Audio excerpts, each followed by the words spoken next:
All right. On today. Nah. Yeah.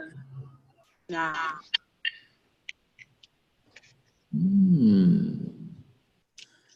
Theater. Gombeni. Gombeni. Un bene.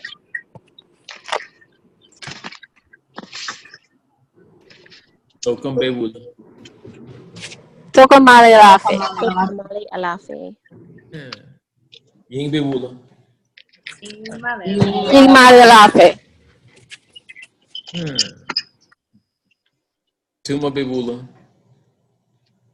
Tumama.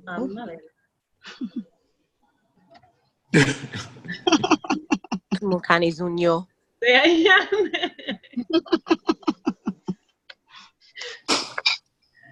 Mbo.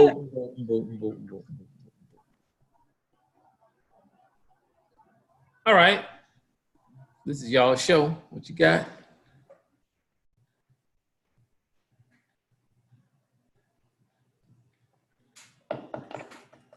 Boom, boom, boom. Wow, that much stuff, huh? Nice. No, I got something. I couldn't get to that phone. I was trying to be patient. Oh, what? Keep it coming. What you got? Okay, so remember, well, you remember last class we was talking about the star raising, right? And the star, once it's raised, you at 100%, but then the maintenance. How do you go about, what's the maintenance to having your star? Like, I don't remember it. I don't know if I was told it. And half the time I think I'm not following instructions anyhow. So what you do? Okay, this how the maintenance goes. Maintenance, there's a divination that's done. She Bonzabot does the divination, and he will. Did I get cut off? Can you hear me? I hear you now. Okay, good. So there's a divination that's done by Chief Bonzabot. He will take a look at your star to check the condition of your star, and then once he does that, he can determine whether or not it needs maintenance or not. Okay. Okay. There is a. Let me see. You're one of the first people to actually ask about their star maintenance. So give me a second. Let me look at something. I'm going to actually look at the site and see whether we have something set up for that already. Give me a second. I think we do. But I just want to confirm that before I say, oh, go to the site and do this, and this.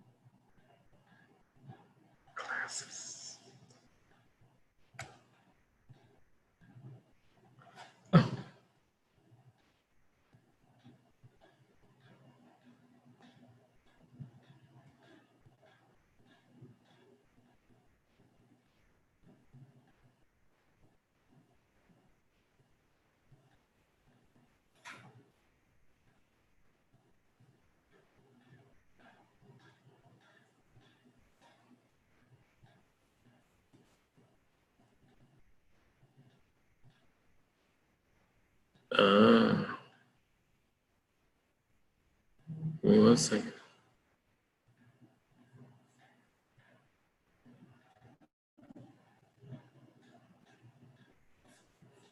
There it is.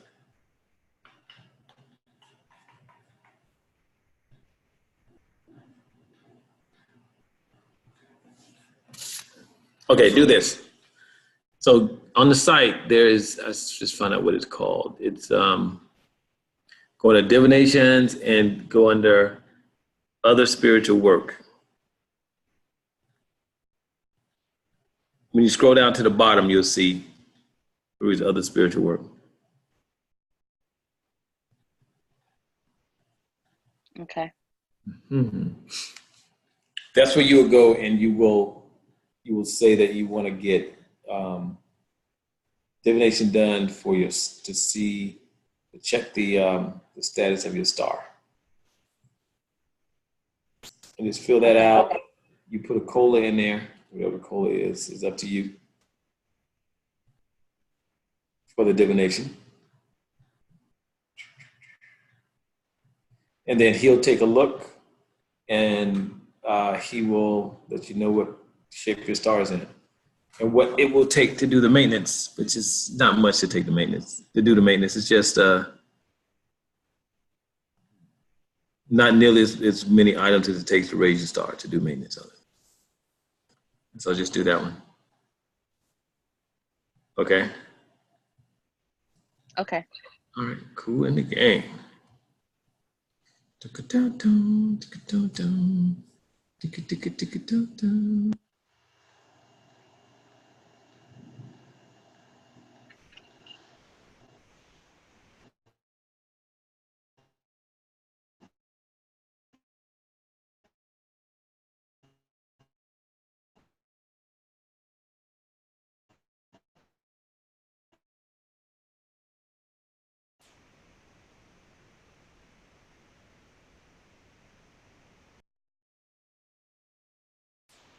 Okay. That. Okay.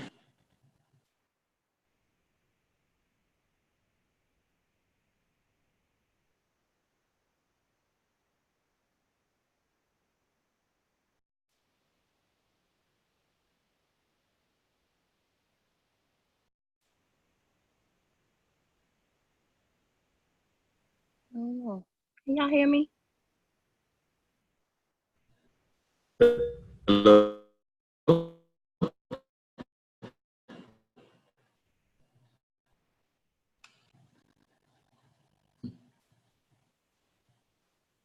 Hello? Can y'all hear me? We can hear you. Yes, All right, Yeah, good. just got you. All right, good. Not sure what happened. Tiffany, what you got?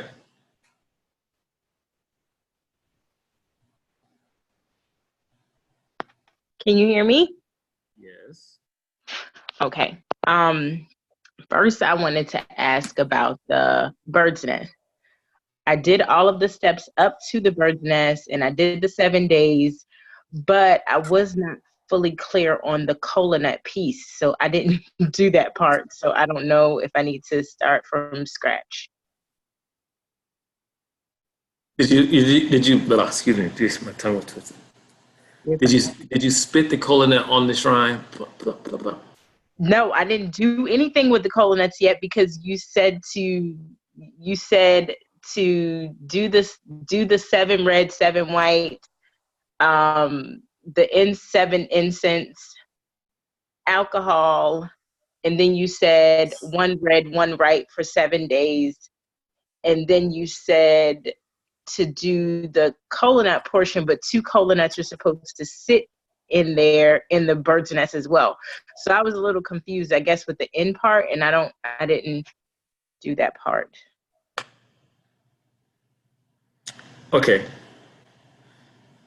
Let me make so the part where you are stuck is the cola nut being placed in the bird's nest. Is that where you're stuck? Well, well, I know you said to chew the cola nuts and to spit them in, spit and to spit on the shrine, but I didn't do that part because I felt like I was supposed to do something with sitting the cola nuts in the bird's nest. So was unsure about the cola nut portion altogether, so I did not do it.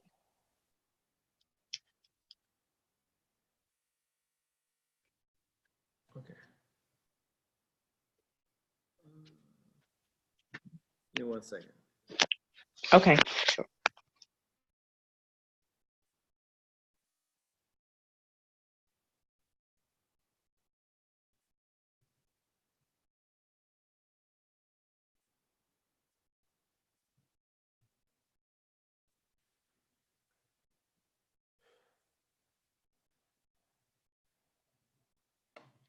Seven white candles, 7 red candles, right? Yes. Go and get a spoon. And don't spill the juice all over the floor. Be careful.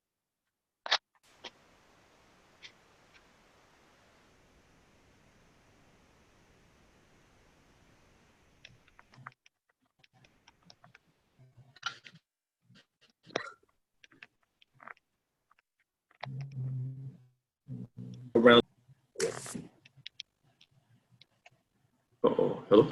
Hello, I'm still here. Can you hear me? Yeah, I said repeat the part where you started talking about the cola nut. Okay, I'm gonna go and get my book so I can read to you the directions, because the specifics were given to me in a divination. And I wrote down, like I recorded the divination and then I wrote down the notes from what to do, and I still couldn't quite get it together. Okay, let's see. Okay.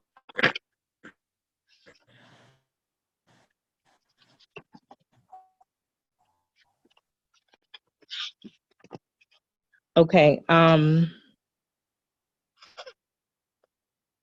says, Oh.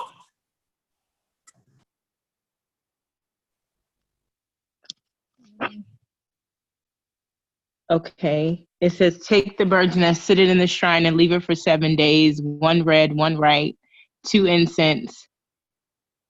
Tell them what the bird's nest represents. At the end of the 7 days, your tool will be created. And then it just says 2 cola nuts sitting in the bird's nest, 1 to chew and spit. So that's all that I have. It doesn't say to just sit those in there and then spit. I guess I didn't have enough specifics for me to feel like I was doing it right. So. Oh, okay. So you're gonna take one of the cola nuts. Okay. Okay. Take one. You're breaking up, Chief.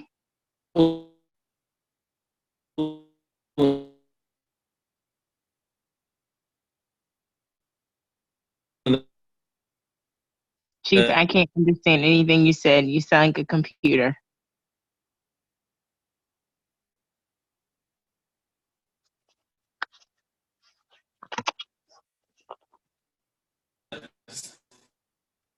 Hello? Yep. Give me 1 second. I'm gonna log out and log back in. Give me a second. Okay, sure.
Okay. Can you hear me now?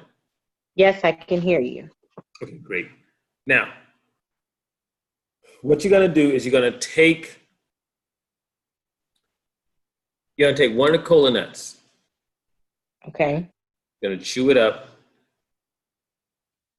and you're gonna spit it on the shrine. You can spit some on the bird's nest also. Okay.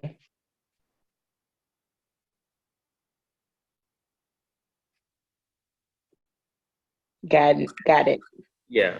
And the other one, you're going to did it read to sit the cola nut inside the bird's nest? You said that that it would be a total of 3 cola nuts, because 1 represents my side, 1 represents my husband's side, and 1 is to be chewed up and spit on, like you said, on the shrine and on the bird's nest. I was just trying to figure out logistically, I guess, which part came first, for me to sit them in there, for me to do the spitting, the chewing and the spitting. sit them in there and then chew and spit. Okay, got it. Yeah, that's it. Yeah. Okay. Okay. I have another question. In recent, well, I guess I'll just say recently, I joined a group that is, African spirituality, and it's, just a bunch of women. And I know I think it's outside of Kali, but they talked about a cleanup jar and an ammonia spell. And I was just curious what your thoughts were on that. Like the cleanup jar. Well, I can. Go ahead. The lady, she put her husband in a cleanup jar so that he could clean up the house. And she just put a bunch of, cleaning products in it. But the main thing in reference to the spell or to the prayer or whatever was focusing on your intentions while creating it.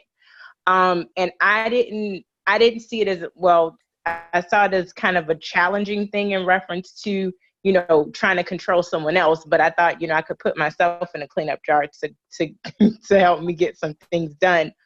But I thought of it as no different than the yars that we do that create. You there's a recipe you said a few classes ago that basically a yar or prayer or ritual is no more than a recipe for a specific outcome. Yeah. And I wanted to know if that was accurate in my assessment of it. Okay. Yeah.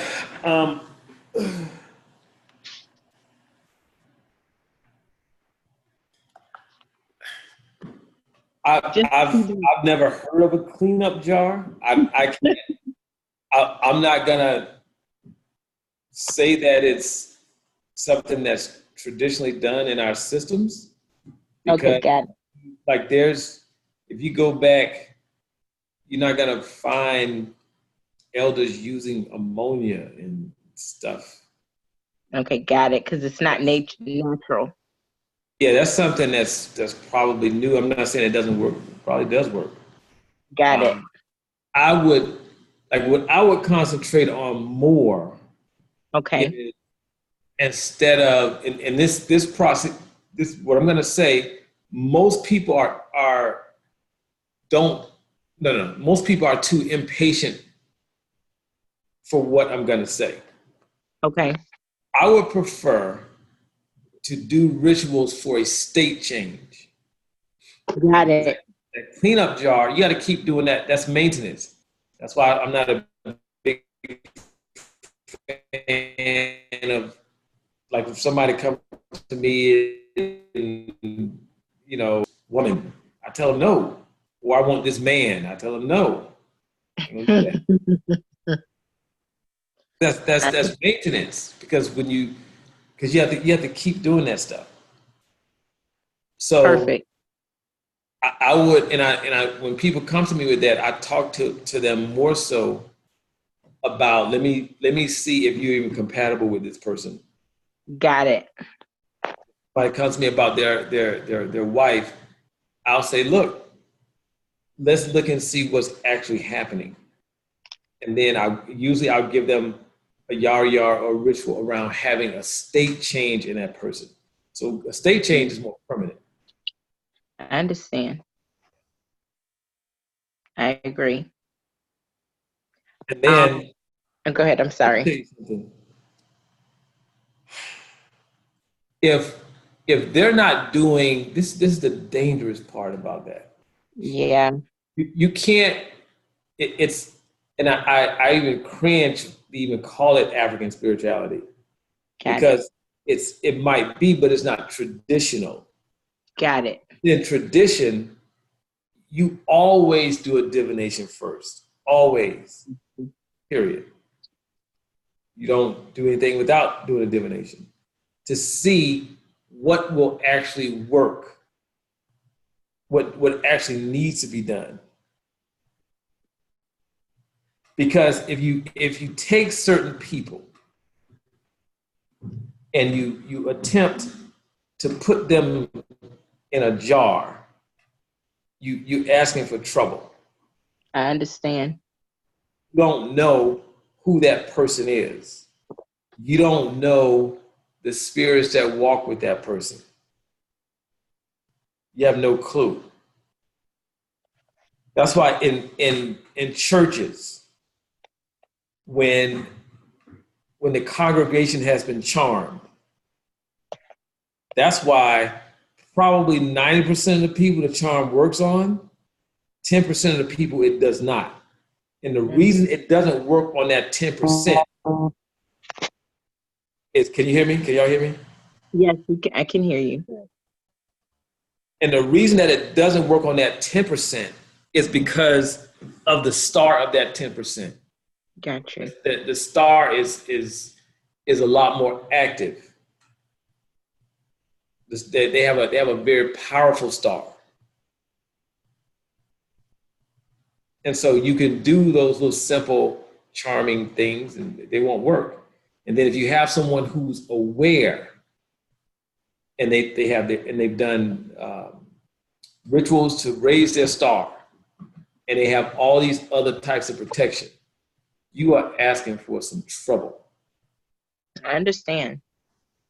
That's definitely why I asked about it. And I didn't think about, I didn't agree with her, like putting somebody else there. Now I did throw my shells about it, but I still felt the need to, ask questions in class to get the clarity on it.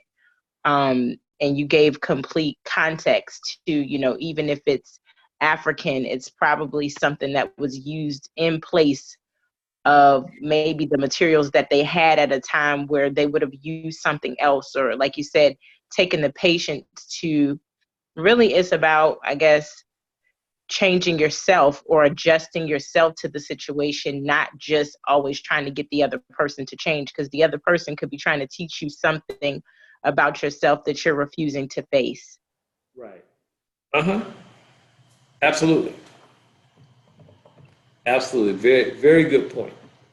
I have one other question. Yes. And this is for you, because of course you're answering our questions, but I guess chime in, classmates, if anybody just feels like I just feel like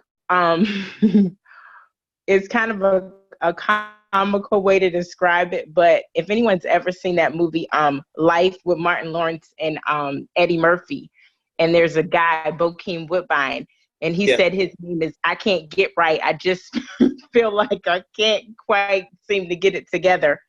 And I guess I feel a little frustrated in my process, and I don't know if my expectations of myself I'm just not rising up, I guess, to meet those expectations. And I probably just need to remove the expectations, but that's where I'm feeling right now.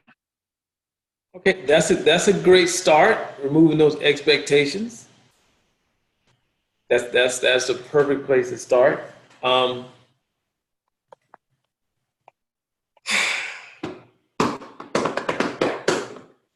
So this is what happens. You get frustrated because there's two things we have. We have the view of ourselves and how life should be, which that's constantly changing based on where we are in our lives. So that's the thing that's very dynamic. Then we have who we actually are and how life is. That makes sense? Makes perfect sense. Which who we are is who we've been born into this world as. That's very static.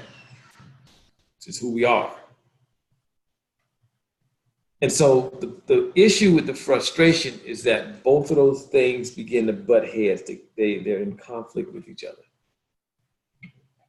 It's no different than like nature versus nurture. And then when you start doing traditional work, nature and nurture start to bump heads more and more and more and more and more. Okay. because your nature is attempting to rise above your nurturing. Got it. And one of the students came by maybe 45 minutes ago, had the greatest conversation ever. She just started doing the ritual for self-awareness maybe a week ago or so, a week or two ago. And she came by and she got it. She's the first person to get it. And she got it quicker than anybody. I was like, whoa, I was surprised. She got the perpetrator behind all of it. Mm-hmm. It drove her, like she was so self-aware. She even felt how her body experiences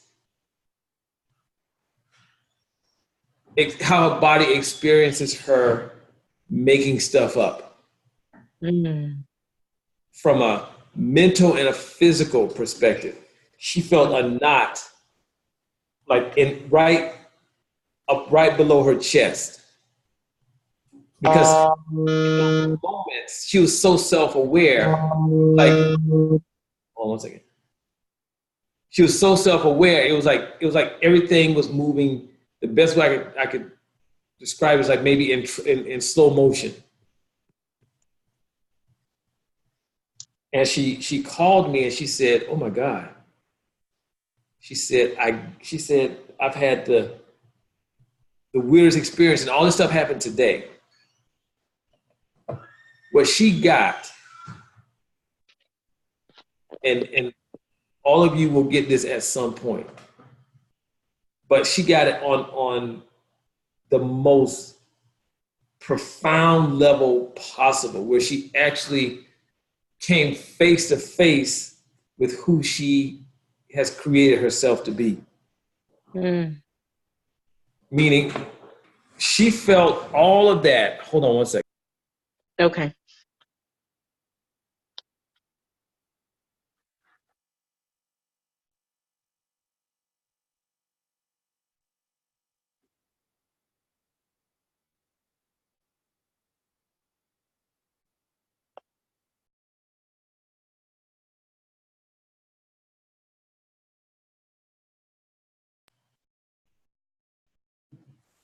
Okay, sorry about that. I thought somebody was knocking at my door, but apparently not. No problem. So she came face to face with who she created herself to be. And with who she really is. And it literally knocked her off her feet because she sat there and watched all of this stuff manifest. And she experienced herself go through the motions. Like she was physically acting out, but she was acting it out and realizing what was happening at the same time.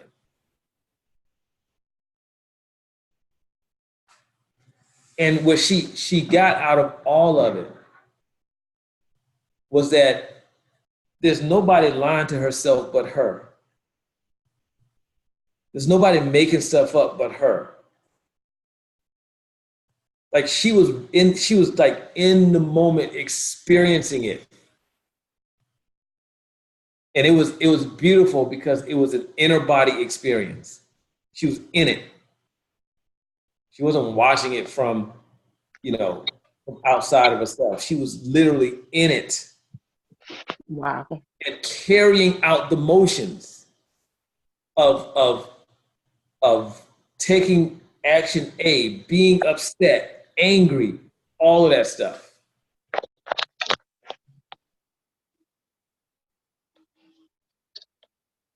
All of it. And she was blown away. She got it. And I've been waiting for somebody to call and say that. Wow. That they got it on that level. Not that not from a, not that you get it from what's the word I'm looking for? Not that you understand it logically, not from a logical perspective, but you actually experienced it. You came face to face with the perpetrator. And I argue that's where the frustration comes from. So is that a request that I can make? You're already making the request, but yeah, you can't make it. I am making a request. Being self-aware. She got it so powerfully. Like this self-aware ritual is one of the most powerful rituals I've given you all.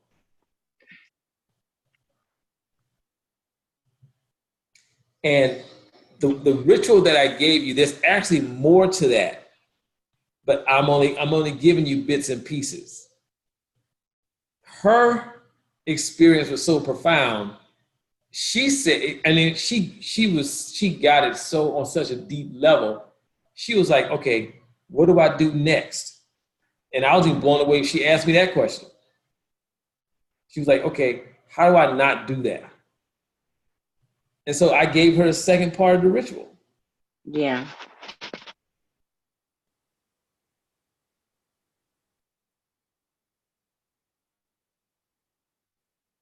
And so, and just be patient because you're being set up. Okay. To be in a position where you're face to face with who you have designed yourself or who you have built yourself to be.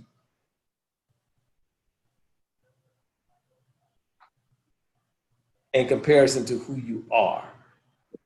Got it. And so be patient. The frustration is perfect. Okay. It is perfect. Because you're building up to that. Okay. And the more self-aware you become, the more you begin to see, like, wow, this is, and you may begin to get frustrated because of the self-awareness. Yeah, I could agree with that. Because in the last divination that I had with you, when I asked who I was in my past life, you basically let me know that who she is and who I am. You know, you talked about the nurture versus the nature. You talked about me feeling within myself that I wasn't measuring up to who I actually am. Like, I'm clear about that. And like you said, that's where the frustration is, because I know it. Right. Right.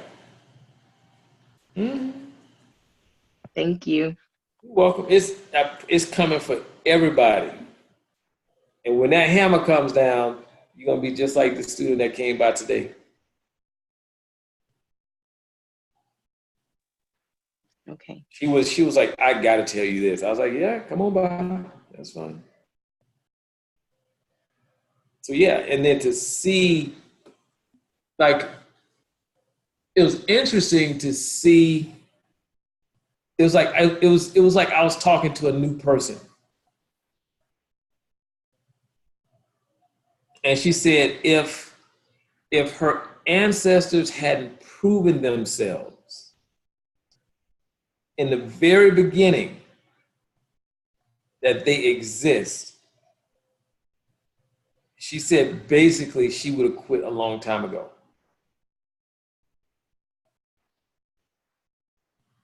Because she's dealt with life in many ways that just she didn't agree with. Wow. That occurred to her as very difficult. That occurred to her at times as though like her ancestors weren't listening. It occurred to her at times as though like they turned their backs on her.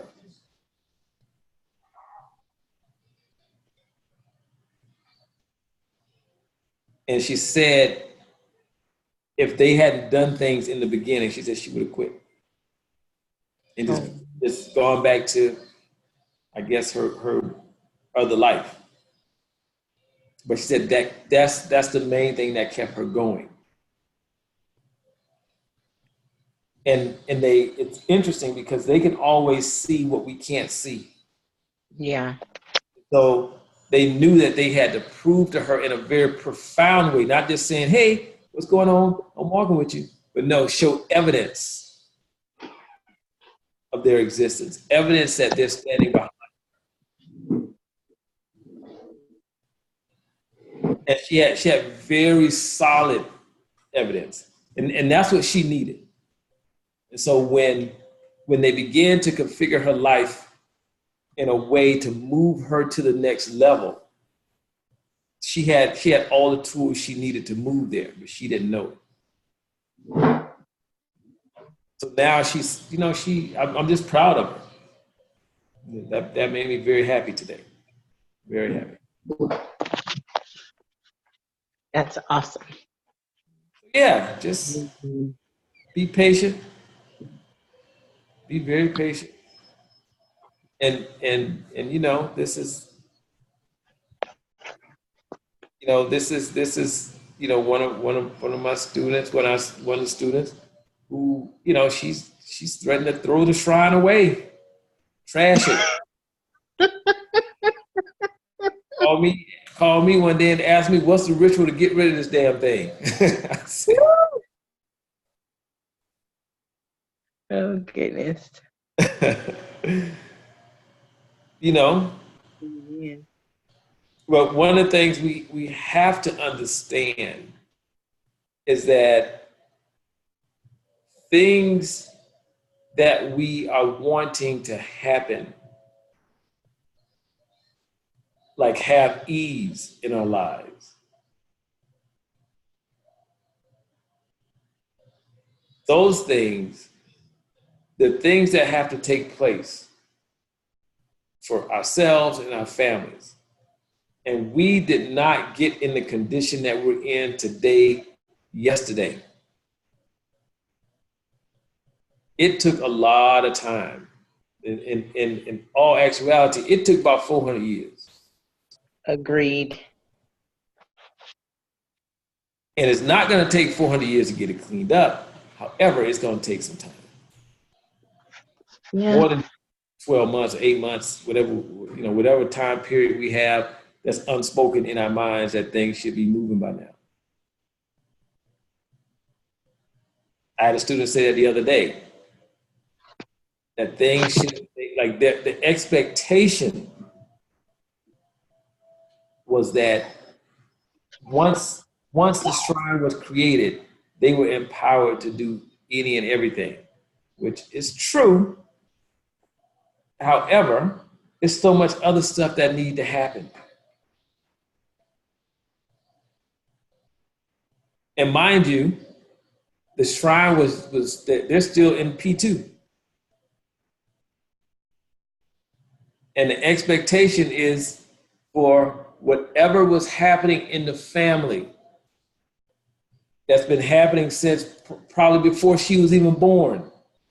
The expectation is for that to be eradicated immediately.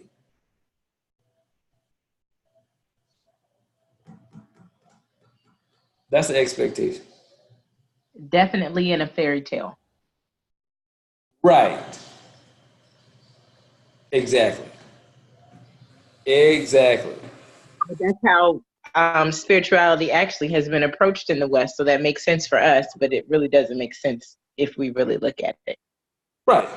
It doesn't. It really doesn't. But that's that. Good. Thank you. I like that. I like to hear what you all are dealing with. Thank you. You're welcome. Let me see. Shakura, what you got?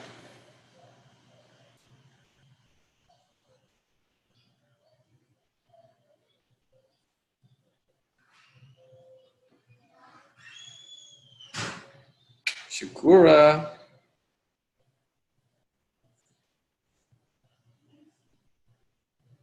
Oh, she may have stepped away. Oh, it would be nice if I just press tap, Shakura. Okay. Today's Saturday, and I would have been out to the water to do my ritual for the 14-month assignment. And it's going to be several weeks before I can get back to do that.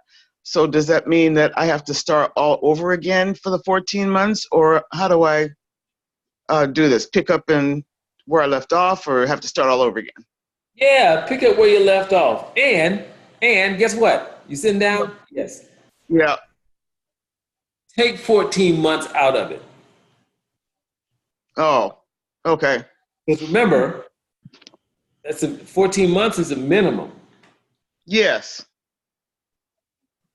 Every single last one of you will be doing it for more than 14 months. All right. So this is like a Guarantee that. a forever thing kind of thing. Not necessarily forever, but yeah. It's gonna be over.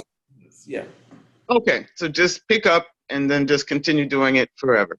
Yeah, pick up where you left off. Okay. I appreciate it. Thank you.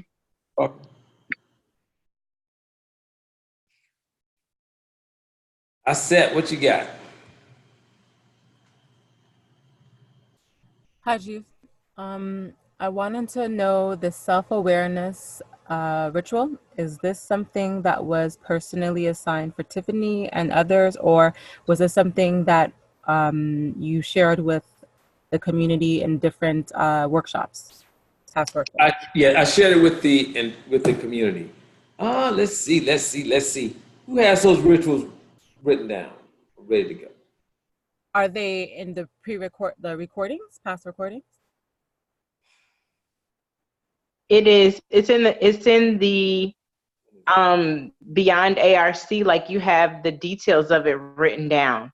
But actually no, you write the specifics in the email, but I do have the notes from the recording written down. So if Asset wants to reach out to me, I can get that to her. Okay, thank you. And do you remember if that class was recorded? It is recorded. Okay, great. So it's one of the workshop weekends. I can't remember the exact weekend though. Okay, I'll go re-listen. Thank you. Okay, you're welcome.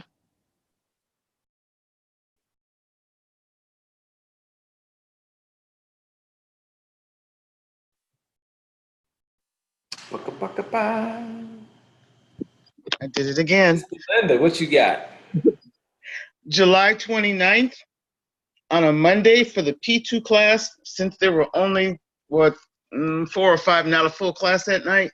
And those that were on the line, you stopped the recording and you gave us something, and it says, I have written here, special words from Chief. And it's no, that one was for. What is that? That was for the people who were in that class. And that particular night, I think only 3 people showed up. Right, very low attendance that night. Yeah, so I gave them a secret ritual. Yes. How to begin to communicate and connect with the spirits yes. in your bloodline who are in that shrine. Yes. So was something different than what you all are talking about now? Yes. I don't think I gave the self-awareness. I didn't give that one in a public forum. Oh, okay, yeah, because I don't. You talked about it this morning. It was shades of it in discussion today, and I got lost because I didn't know what you were referring to. But it didn't sound like this one that you gave out to those 3 people that were in that P2 class that Monday. Right. Yeah. That one. Yeah, that's a secret one. That's the secret one. Okay, gotcha. Thank you. Yep. What? That's what you get when you don't come to class, especially when only 3 people come. I don't know where everybody else went. I stopped recording. I said, "No, I'm gonna give y'all something." Yep, he didn't record it or anything. We don't generally I say it's extremely powerful. Shoot. Yeah. We don't generally do that. These. Mm-hmm. So yeah. Okay, gotcha. Thank you. Okay, so I said it's. I'll briefly I'll talk about what the self-awareness ritual is, and then you can go into the classroom and pull down the details of it, okay? Great. And are you going to share with us now that little secret that you shared with those other three? Oh, no. Oh. No. That's not fair. But I wasn't even in that P2 class. Oh, man. Isn't that something? Here I it comes. took that class already. So is that something that previous P2 people would know? At some point, yeah. Huh. At Yeah. some point, yeah. Mm-hmm. Mm-hmm. Hold on one second. Give me a second.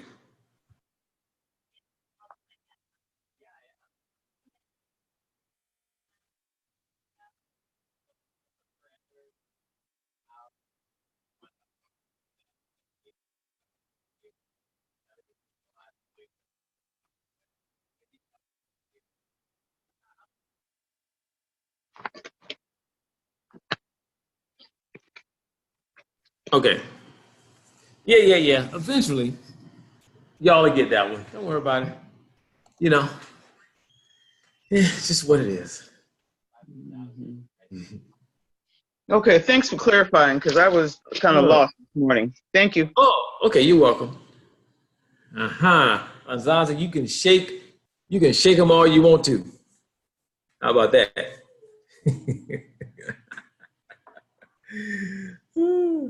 Anyway, so this is what the ritual is about.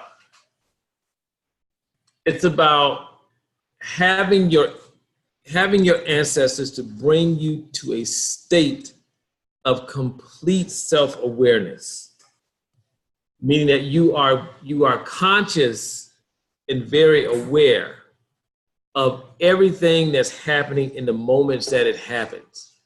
So it takes you out of like this fantasy land, because we make stuff up all the time and it becomes our reality. And so it takes you out of the fantasy and brings you into reality. For example, I would say, for example, before I had an example, I guess I'm gonna come up with an example anyway. So for example, someone may come by and look at you in a way that for you is off-putting. And you interpret that look as off-putting. And then you may, you may knit your eyebrows and scowl and, look back at the person in a way that's to reflect how you think they're looking at you.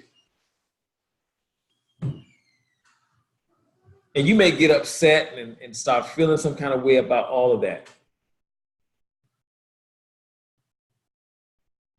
Consider that everything that you interpreted about how that person looked at you is made up. You just made it up.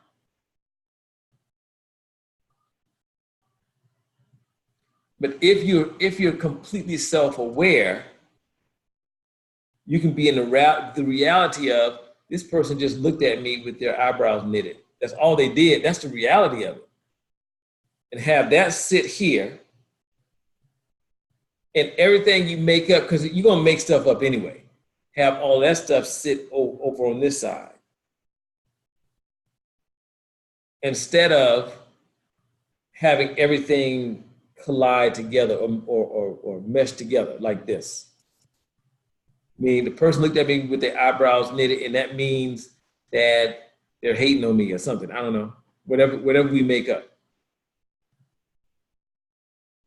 And so when you can separate the two, it allows you to walk through life very powerfully. Does that make sense? Yes. Okay, cool. So being self-aware is one of the most powerful tools that you can give yourself, period. And it will actually have you laughing at yourself a lot. I laugh at myself all the time. All the time, because I become very self-aware. I just bust out laughing. because I'm just funny to me. So do it last a certain amount of time, or Because what lasts? I'm sorry. What is the awareness? Nah, when you're aware, you're aware. So it kind of go on forever. Yeah. Once you become completely self-aware, it's always. I don't do this ritual that I gave y'all. I don't have to do it.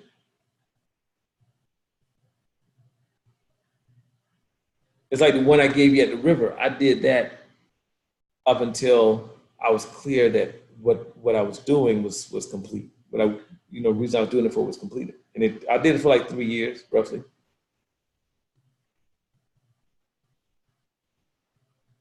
Because I was told I would know when to stop.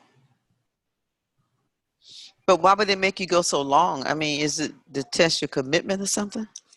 Nah. Okay, the important thing is like when you get a ritual, like when I give you a ritual, dissect the language. And until you really comprehend what I'm actually telling you to do. And I'm gonna get back to your point in a second, I said, but I'm gonna address this pretty quick. So when you go to the river to do your ritual, this is conversation for everybody. What exactly are you asking for? This is actually a question, Zach. So I'm gonna put you in the hot seat for a minute. Okay. When you go to the river, you got your cola nuts. What message are you asking your ancestors to take to the water spirits? To tell them that I'm ready to become what I'm supposed to become, and that they need to do it as soon as possible. Give you steady alertness? Steady alertness, right. Yeah. Steady alertness to what? To the messages. Yes, and the voices and okay. Blah, blah, blah, right? Uh-huh. What does that actually mean? Do you know what you're asking for? Well, since you said that, it makes it seem, well, not it makes it seem, it appears that it means that I need to always be present. Steady alertness. Yeah. You're asking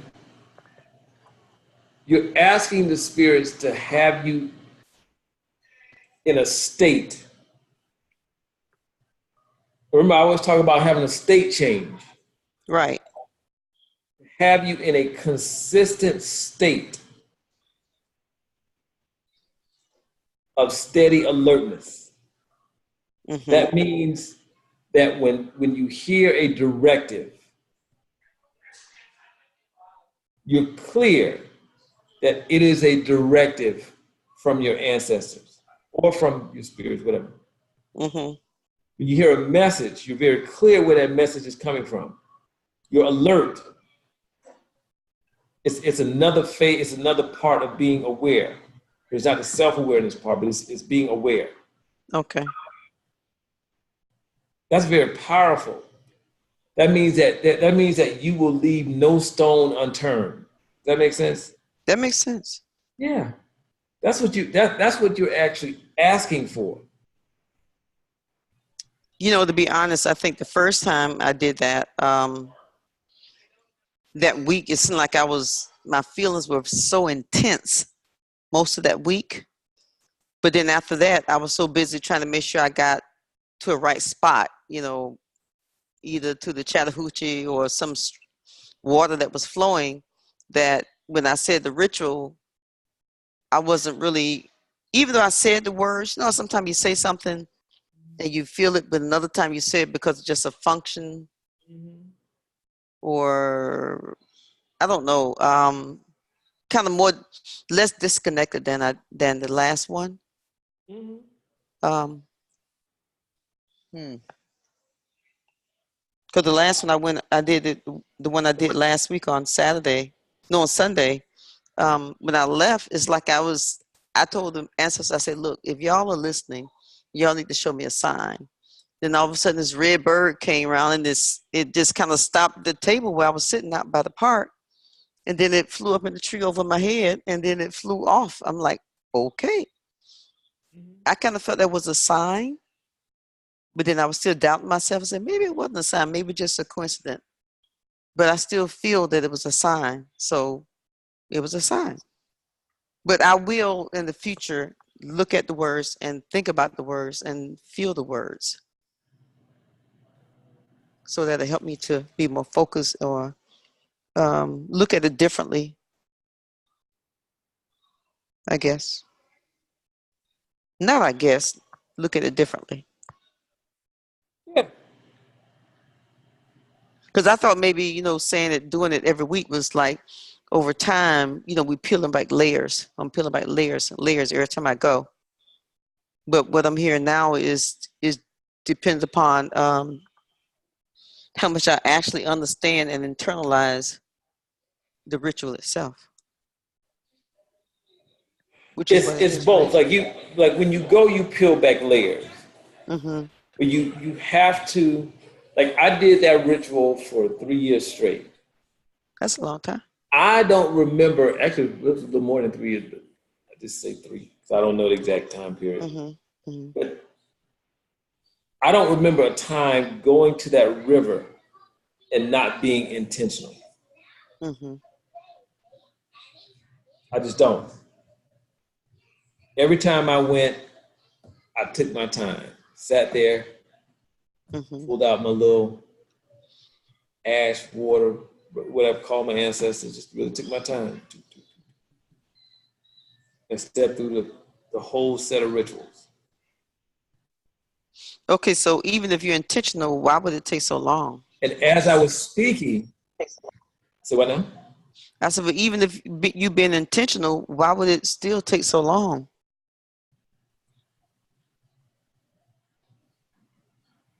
Am I being impatient or something? Yeah. Okay. Because sometimes you have to look at what you're up to. Mm-hmm. And I'm not saying this is always a determining factor, because there are other factors that come into play. In order for me to sit here and speak to you, do you know how aware I have to be? Do you know how aware I have to be when it's like one person after the next, after the next, after the next, after the next? I'm constantly divining one after another, after another, after another. Mm-hmm. I have to be able to reset myself within a millionth of a second. Mm-hmm. From the time I get from you to the next person has their question. Okay. And not have the other person's issue bleed over into the current issue. That makes sense? It makes sense. Yeah. So that requires a tremendous amount of awareness, because listen to what you're saying. You're asking for steady alertness Mm-hmm. to the messages and directives that you're getting. Mm-hmm. I'm constantly getting messages and directives. If I don't have steady alertness, then I'll be getting people's stuff mixed up. That's a good point. So that's something that's not going to happen in a flash of a moment. Mm-hmm. Okay.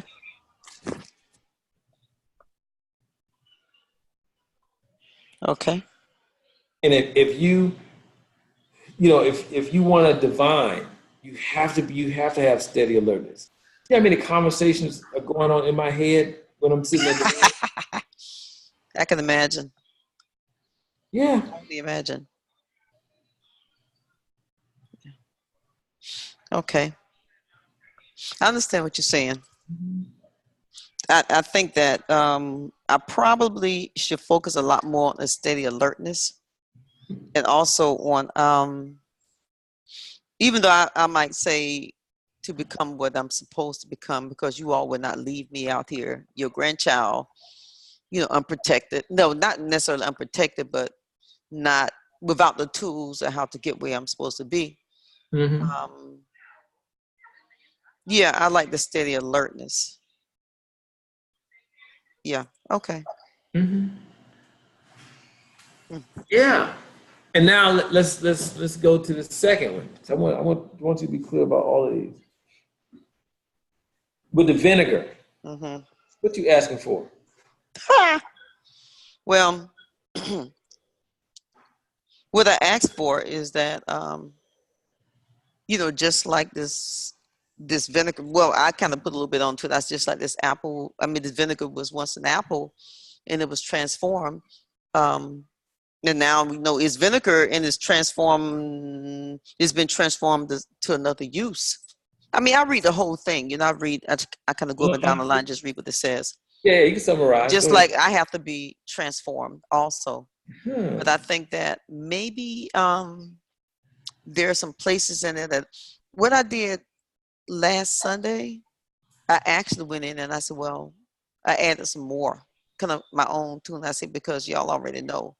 If y'all want me to do something, let's get this thing going, because y'all got to help me understand, first of all, what I'm doing. Y'all got to know that I've been traumatized, or our people have been traumatized for 4 years of oppression. So y'all got to help me get to where I need to be, and stop lollygagging. Y'all need to help me because I need help. And y'all got to help me to understand, because you already know I need to understand what's going on. So let's get this going. Let's make this happen. I think I got to that point last Sunday, but I don't always get to that point. How long you been doing this ritual? Since we first started. What was that, back in June, July, something like that? I gave it on April. I think it was in June. April 27th is when I gave it. Okay, so, April 27th. Okay, well, that's when I was doing it.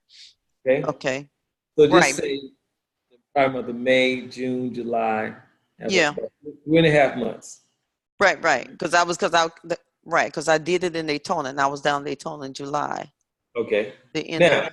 Yeah. How long have you been the way you are? Too long.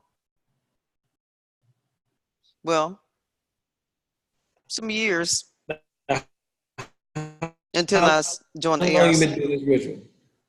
No, how long you been doing this ritual? How long you been doing this ritual? Only about 3 months. Okay. Now, how long you been the way you are?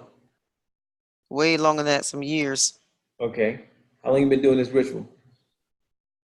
Only about 3 months. How long you been the way you are? Some decades. Too long. Yeah. So you want decades of a way of being to be transformed in 3 months. Okay, I guess that's not fair.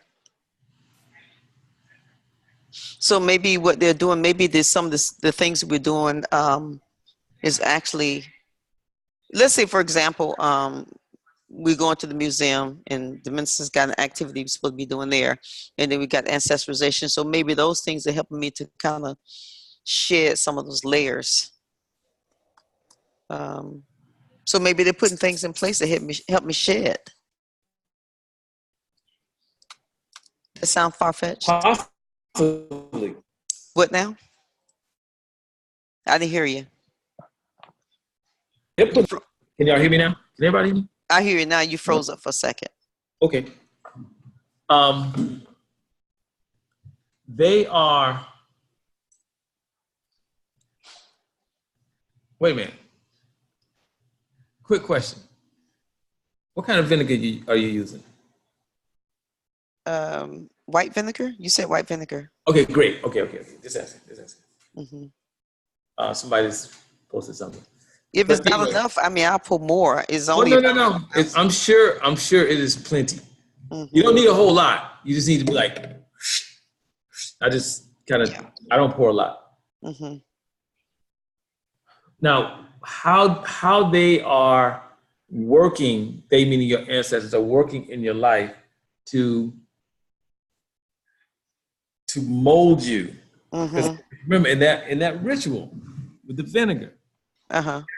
you're asking them to mold and facet you Right. into the person, into who you Mm-hmm. came into this lifetime to be, Mm-hmm. so you can fulfill upon the purpose that they sent you here to fulfill upon. Mm-hmm. You're being molded and faceted. I don't know how they're doing that, exactly what measures they're taking. I don't know, but they're moving. Oh, there? Okay. Yeah. I mean, I feel differences, and I feel like a lot of stuff is getting ready to come, getting ready to happen. Mm-hmm. Yeah, you have to be. It's like if somebody sat a traditional divination kit in front of you right now, then what? And said, "Go ahead and divine." I wouldn't know what to do. Right. And the only way you'll know what to do is if what? Just to be aware, to be alert, and be open. Correct. And, In order to know what everything on the board means. right. So there's a process that you have to go through to be able to divine, right? Right. The process that you have to go through in order for you to be able to fulfill upon your purpose. Mm-hmm. It's all a process. Okay. So did they say whether or not I'm doing something wrong or something extra I need to do, or? No. You just need to be patient and let them work. Okay. Let them work. I mean, I believe, don't get me wrong. And I didn't have to say that then. I must have doubted myself. Say what? And I say, I do believe. That's the first thing I said. And I'm asking myself, am I trying to convince myself? More than likely, yeah. Yeah. And even within that ritual, like what you added is fine, but you didn't have to add anything to it. They know. What you added it was fine, though, but you basically sort of reiterated what you told them to do anyway. Mm-hmm.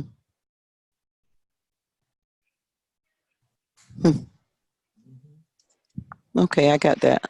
Now, what's the third one with the milk? The milk is milk. It's the cola nut and the milk together, throwing the cola nut and then the milk. But the milk, I tell them, I say, well, I mean, I don't have the paper in front of me, but I tell them to make my journey as, and my transformation as nourishing as this milk is to a baby. And as sweet as honey. But everything that's on that paper, generally, I read that. But I know you told us once that we can always add more. Yeah, so does it occur to you as though your journey is not nourishing? Oh, I know it's nourishing. It is definitely nourishing. So yeah. Okay. You got it all worked out. Okay. Cool. It's all worked out. It's just David's vinegar that I have, I know I'm sounding rude because I'm blocking you off and cutting you off, and when other people are waiting, the vinegar that I use, it says pasteurized white vinegar. Mm-hmm. Is that okay? Yeah, that's fine. Because the vinegar is a representation of what you want. Mm-hmm. That's what the vinegar is. Mm-hmm. Okay. Mm-hmm. That's all the vinegar is. So they have a point of reference. Okay, this vinegar was something else. Ooh, it had to go through a whole lot of processing and refinement in order for it to be white vinegar. Mm-hmm. Whatever it was made from. Mm-hmm. Mm-hmm. I think what I'm going to do the next time, because I need to go tomorrow, is to probably go to my shrine first, and good idea. And ask my people to help me to be more open and more focused, and when I go in to do that ritual. So How about this? I'm going to change one word in what you're saying. Okay. Okay. How about just saying be focused Be focused. Okay. and not more? Okay. It's focused. Because if it's focused, it's focused, right? Yeah. Mm-hmm. Duh. Okay, I got that. So is this different from the ritual that you gave the other member? That's different from this, right? I'm jumping back and forth. The student I was talking about? Yes. Well, she has this one, and she has the self-awareness ritual. Okay. But I just added something to her self-awareness ritual because she was ready for that. Okay. All righty. Now, I said, let me finish up with you. Now, once you within the ritual, once you've addressed the self-awareness piece, then you want to address the expectations. And basically, you want to exist in life minus any expectations. Zero, none. Because the nature of an expectation is for it to go unfulfilled. That's just the pure nature of it.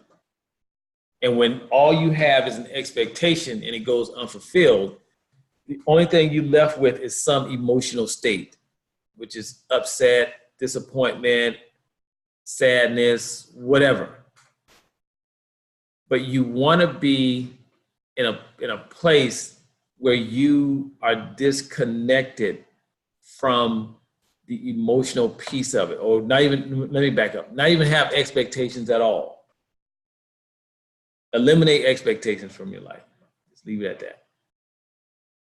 And you basically ask your ancestors to help you to not have expectations, in a nutshell, so that you can be powerful. Because we walk around expecting everything. And then when we don't get it, we upset. Instead of having a plan, and having a plan can always change. Very few people are ever attached to their plans. But we become very attached to our expectations, which has us to walk around as an emotional wreck, regardless of how calm you may portray yourself to be. So yeah. So you understand that piece? Yes, can you hear me? Cool. So yeah, so the ritual will actually address that. And it's an extremely powerful ritual. Very powerful. Very, very powerful. Okay. All right. Let me see. Bum, bum, bum. Bum, bum, bum, bum. Dun, dun, dun, dun, dun, dun.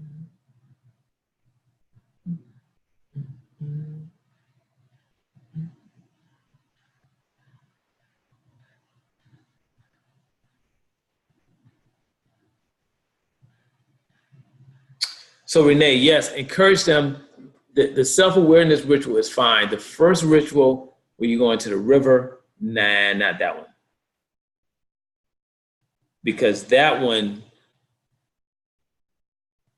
is going to flip everything. It's going to flip your life upside down. And for many people, if they're not in the right space, they will become very discouraged. So, nah, not that one. Oh, okay. Yeah, self-awareness, yeah. Okay, so Tiffany, if you can also get that self-awareness ritual to me. This is Renee Davis, because I'm not sure I have it, or I have to check the classes and go over, because I don't have it as of yet. Okay. And then now, the thing about the self-awareness ritual, you only have a third of that ritual. There's 2/3 that are missing. Okay. And it's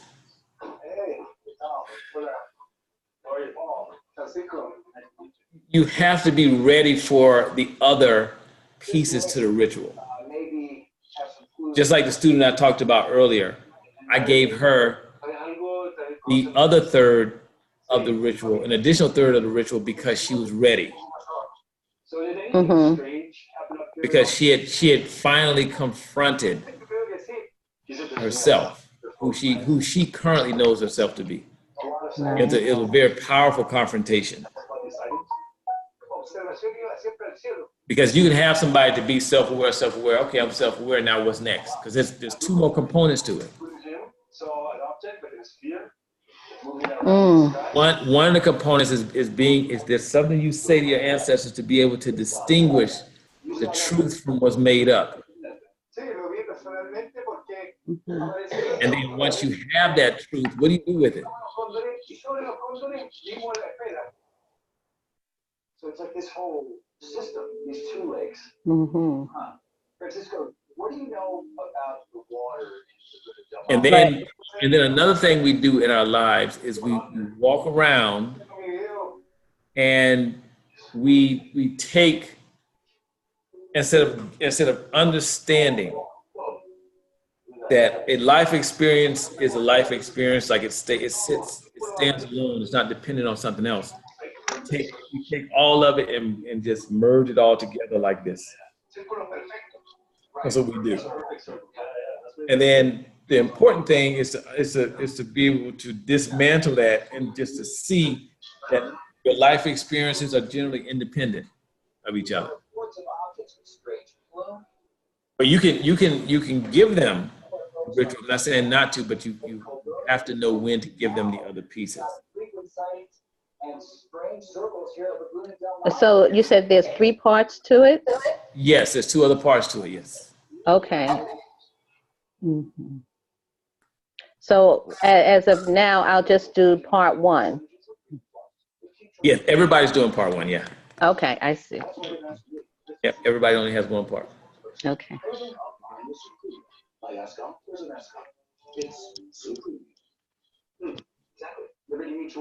Let's see.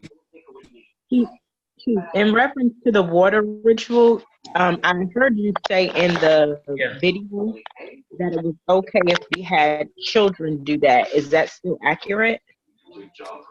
Which one, the water ritual? The water one, yeah. I don't have the self-awareness ritual. I just have the water with the milk and honey and then the vinegar. The milk and honey at 1 spot and then vinegar in 4 spots. See, yeah, so it's going to occur so differently for children. Okay. Because children, what they're asking for is really already at their fingertips. So all these rituals are simple for children. They're going to get it and run with it. Oh, no. Yeah. My little 4-year-old, my granddaughter, she was at the beach with me, and she threw one of the cola nuts. I threw one of the cola nuts. Mm-hmm. Yeah. Yeah. Mm-hmm. Children get it on another level. So, I wouldn't discourage giving it to children. It's the adults are the ones that are always my most concern, my greatest concern, because they have life.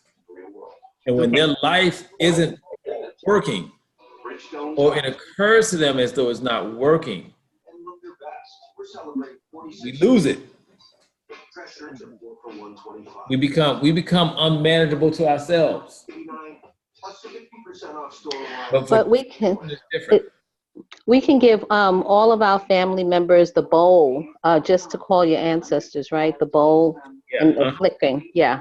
Yes. Because I told all my youngsters about that one, and then some, Yeah. Yeah, I told my daughter's boyfriend, who just came and made up with her, that would help solidify their relationship, that, different things will manifest if he would do that.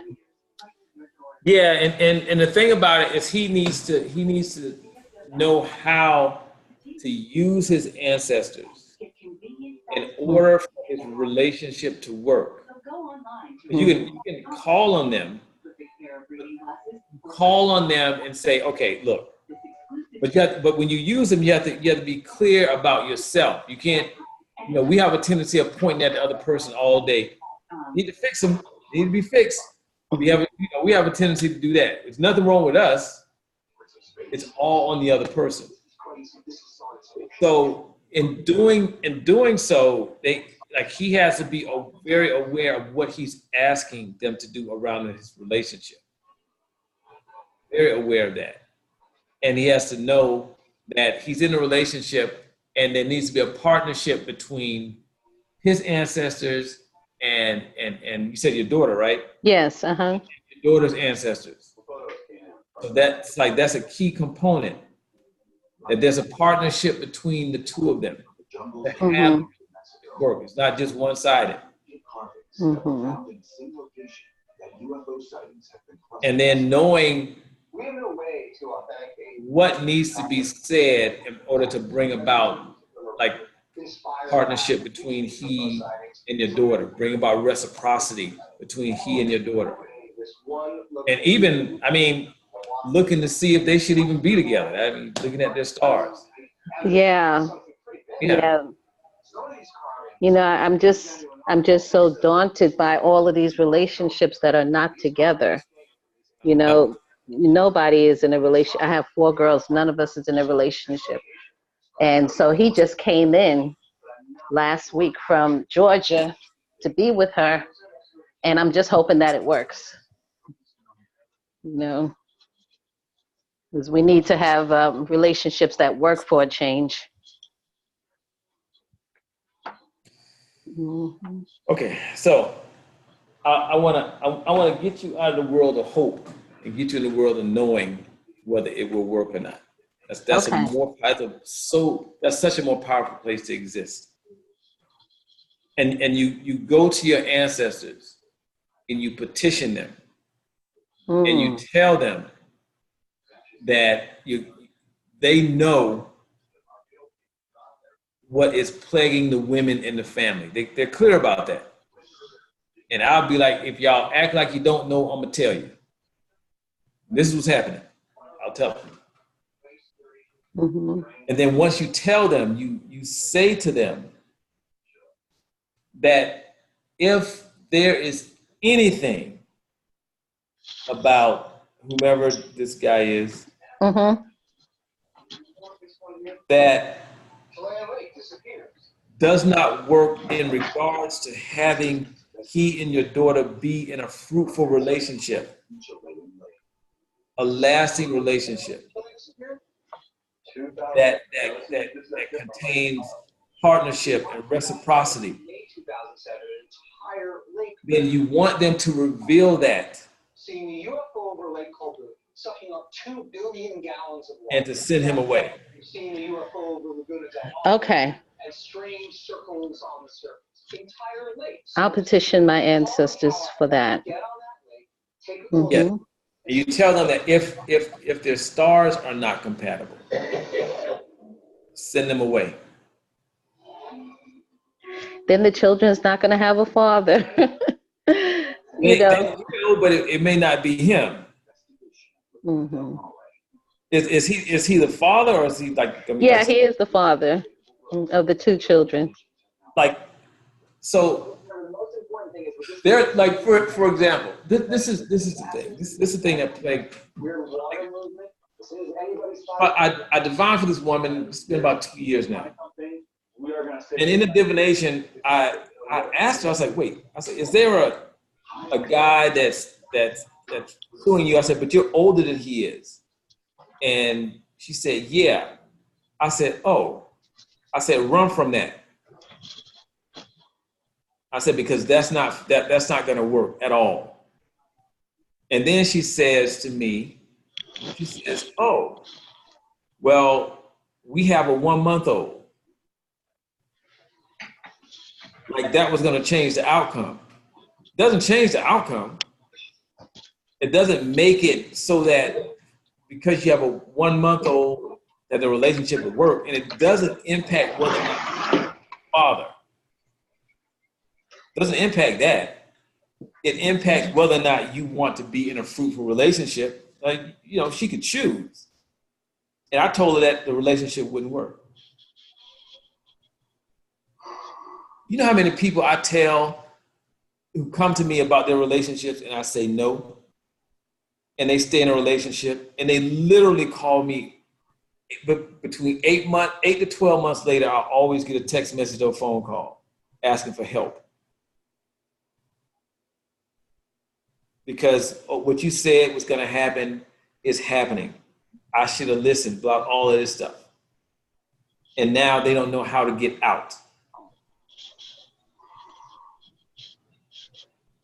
So it doesn't matter if there are children involved in regards to them being together. Now, in regards to them being good parents and being able to raise children together, yes, that's a huge factor. That matters. But unfortunately, we don't know that before we get into relationships, we need to have a divination done to determine whether or not the two people's stars are compatible. If the stars are not compatible, I promise you it's not going to work. Okay, so I think I should schedule a divination with you. Okay. Yeah, I'll talk to my Kareem, and Okay. Yeah, we'll get that situated because, yeah, we don't have time to lose. Right. Mm-hmm. Yeah. Mm-hmm. Mm-hmm. Thank you so much, Chief. Yeah. You're very welcome. All right. Keita, what you got?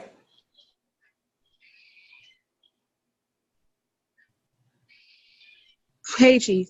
Hey. All right, so I want to talk about this self-awareness. What about it? So I feel like at some point, I've been jumping in and out. I've been going back and forth. Mm-hmm. There are times when I'm like, okay, this is what's happening, then, or I may be in the moment and I'm not paying attention, and I have to catch myself and be like, hold on, wait a minute. Because I remember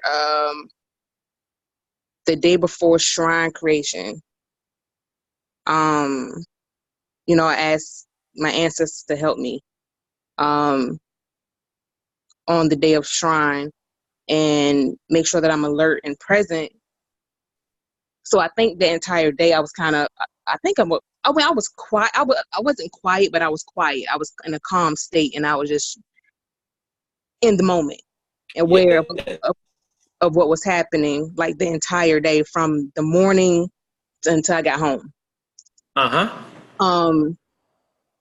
The next day I was driving. I was driving and whatnot, and cars kept getting in front of me and was slowing down. And I'm like, what's happening? Why are y'all going 15 miles below the speed limit? And I'm like, okay. And then all of a sudden I snapped into it, and I was like, wait a minute, hold on, something's going on up ahead of me that I can't see. And when I got to that point, something bizarre happened, and I'm like, okay, and I just laughed. I'm also noticing, like today, last night, I had this, my people kept telling me to go to the river. Now, mind you, I have none of my stuff. I didn't have any milk. I didn't have any cola nut, and I didn't have any milk or cola nut. Mm-hmm. And they was like, no, you need to go. So I just went this morning, and I was like, hey, I'm coming to you I'm empty-handed, but obviously y'all know that because y'all told me to come. Y'all kept nudging me last night to come, so I came.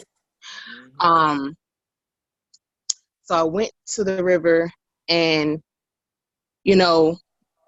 on top of the wording in the ritual, I also added some other things to it about what I needed and why. I need to know why are things happening the way they're happening for me in my life? As far as why do I feel like I'm at times by myself, or having to figure things out in a certain way that I don't fully understand yet. What else? And I found myself I was debating back and forth with somebody because I had posted a video today, and I was saying how I needed to learn how to protect my energy and my gift without isolation. And they tried to tell me that, just be positive energy and all this other stuff. And I was like, nobody said anything about positive energy. I said that I need to protect my gift and my energy. I said, it's just like going to a sanctuary. Everybody's welcome, but you're going to make sure that it's protected. You're going to make sure that is that nobody can do anything to harm you. You're not going to be open and vulnerable to everybody else, because everybody's not good. The energy is not good. So right. I had caught myself, and I was like, oh, never mind. How you going to argue with him? And that's not your people. Your people told you what to do. So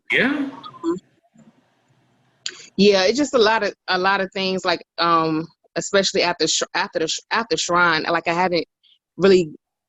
haven't gotten any dreams, but just noticing how life is going around, life is being presented to me while I'm awake. I'm noticing certain things.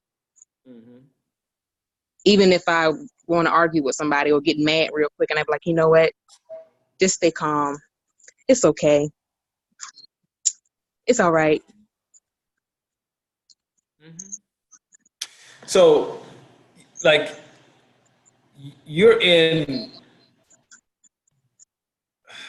like, I love the state you're in, because if you pay attention, like, if you know what you know what you're saying, but really be aware of what you're saying, you're actually articulating the ritual in action.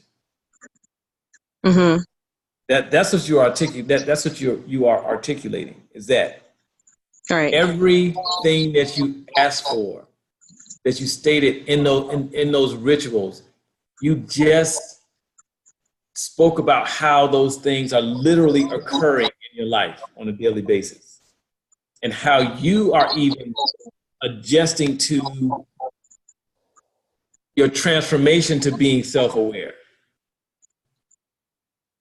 All right.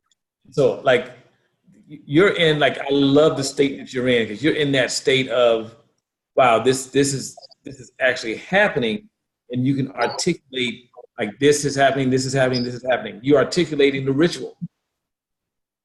That's what you just did. Okay. And even to get in that conversation with whomever that was that said, oh, have positive energy, to get the difference between, you just articulated knowing.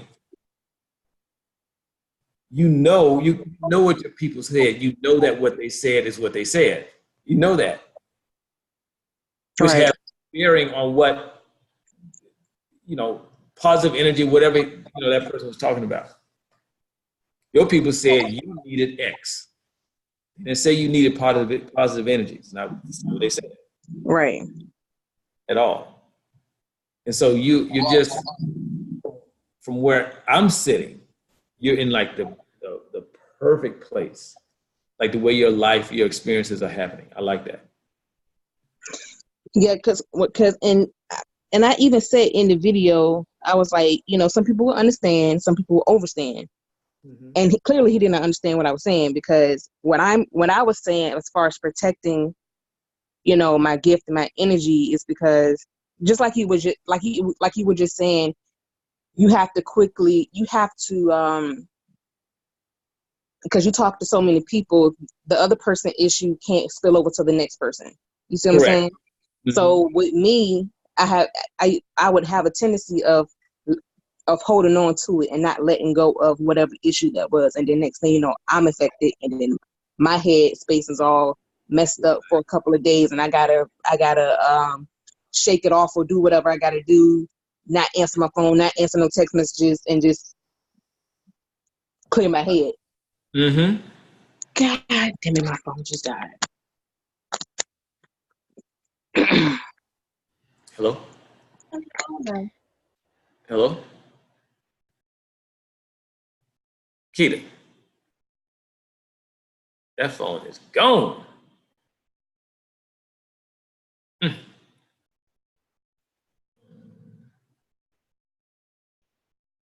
I'll mute you till you get it worked out.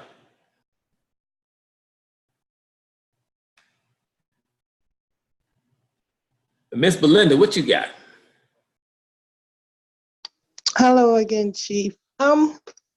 It's something that's been troubling me since I started on this journey. I've always been an empathetic person. I've always felt other emotions or whatever, ever since I was a little girl. The first incident was my brother was in Vietnam, and he actually got hurt by some shrapnel. And I woke up out of my sleep one night. I was around 8, and saw him standing in my doorway. So, okay, that was like years ago. And after I had my daughter, I realized she's 40, but she and I connect. We don't even have to speak. Our minds are just basically in tune with each other. And you remember I lost my sister in June, right? Yes. And I told you I was talking to her and I was just crying. Didn't know why I was crying, just crying because she died the next day. It happened again last week. I had started thinking about a person I went to school with just out of the blue.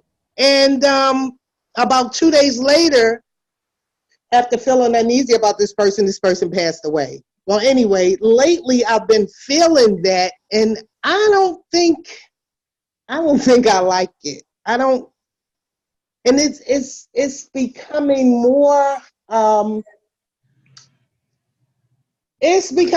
prevalent since I've started these classes, and it's uncomfortable to me. I'm not comfortable with this at all, not one bit. Okay. Because I'm feeling things that aren't good things. I want to feel good stuff. I don't want to take on knowing. That's why I asked you earlier about the ritual about knowing what needs to be known, seeing what needs to be seen. I do that sometimes. So you think I should just stop doing that? Because I really don't like this. It makes, you ain't gonna be able to turn off your medicine. So I'm gonna give you something to do. Excuse me. I'm gonna give you something to do, and it's a good resolution, but there's a more powerful resolution. Okay. I'm gonna give you something to do that will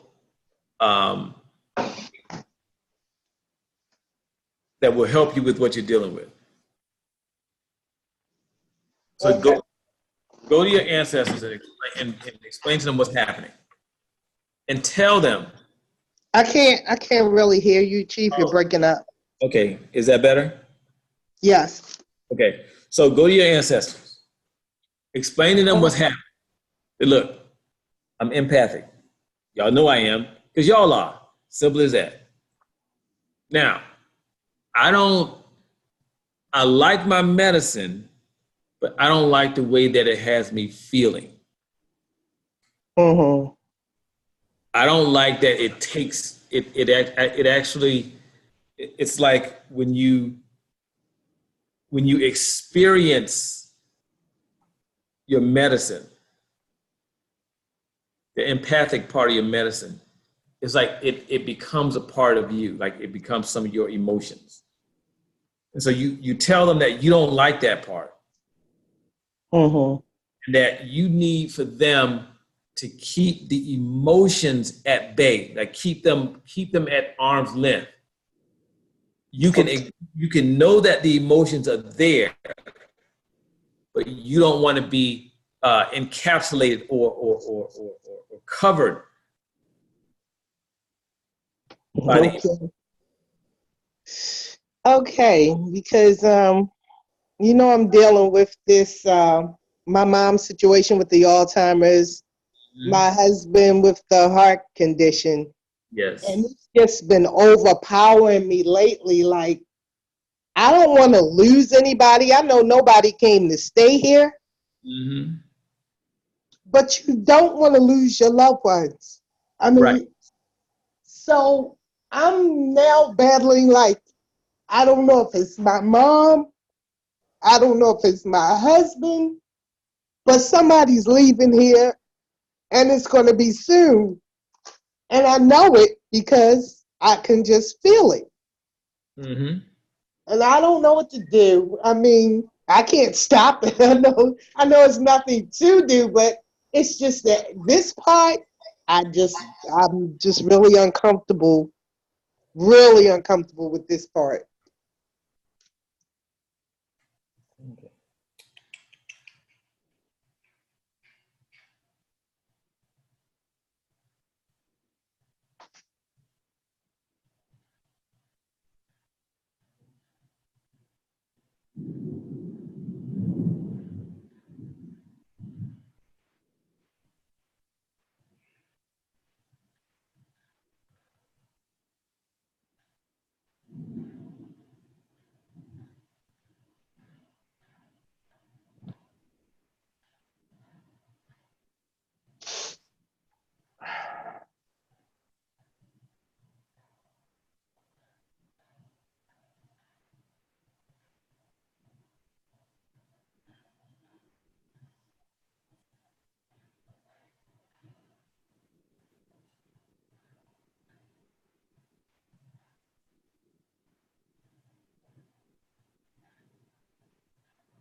Hold on one second. I'm going to run to my shrines real quick. I need to look at something.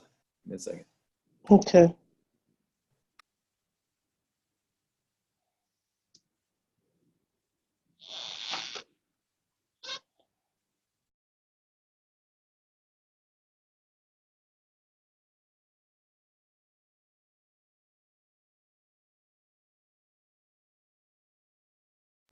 What's your mother's name?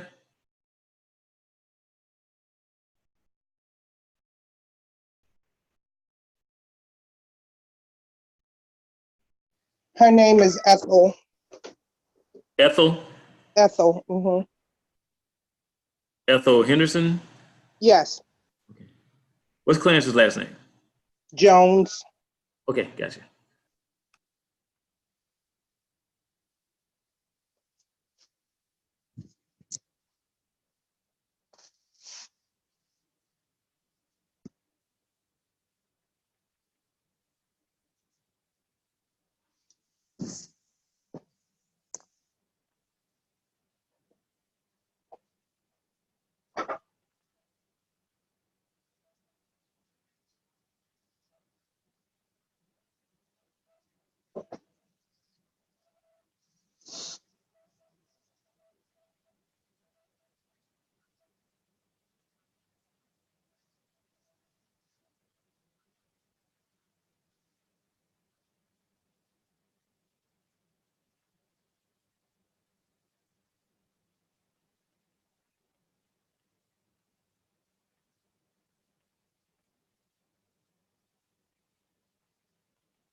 Okay.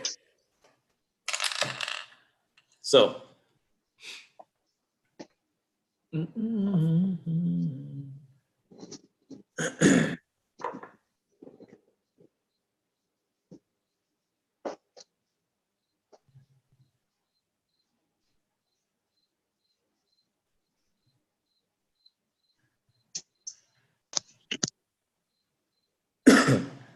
So I'm gonna give you a choice. Either I can tell you what they showed me now, or I can tell you in private. It's up to you. Well, how long do I have to wait for private? Oh, you can. It's up to you. I You can tell can you do it. right. Huh? You can do it now, Chief. Okay. So this is what they showed me.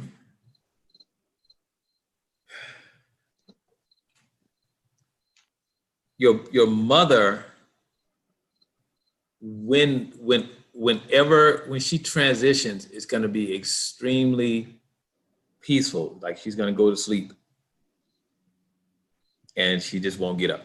So they're showing it being like peaceful. It's showing there's 3 people who will be there to receive her. Actually, one, I'm trying to see if it's male, females, but one is kind of tall, one is medium, and one is short. But they're all adults. Well, they look like adults. But so there's 3 people.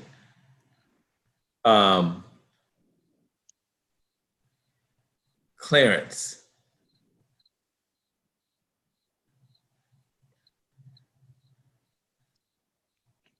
From what they showed me, within about 3 years roughly, Clarence, like there'll be an exit point. This is what they show me based on what's happening now. But he'll get to choose. Exit point means that there'll be a period where he can transition, but he'll get to choose whether or not he does. So it'll be his choice. But they're saying that he will need to. Yeah, he'll need to choose. I'll just leave it at that. They're saying fight, but not like fight like it's going to be a struggle. But he's going to have to want to stay. That's a better way to put it. Oh.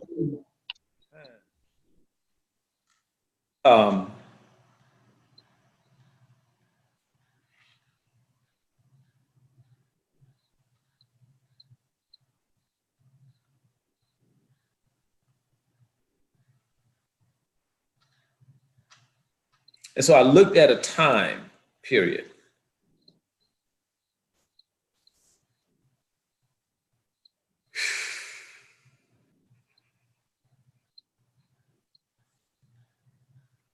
And so, I looked at a time period for both. For Clarence, they showed me the time period. For your mother, they did not. Well, my mom is at the state now where she doesn't want to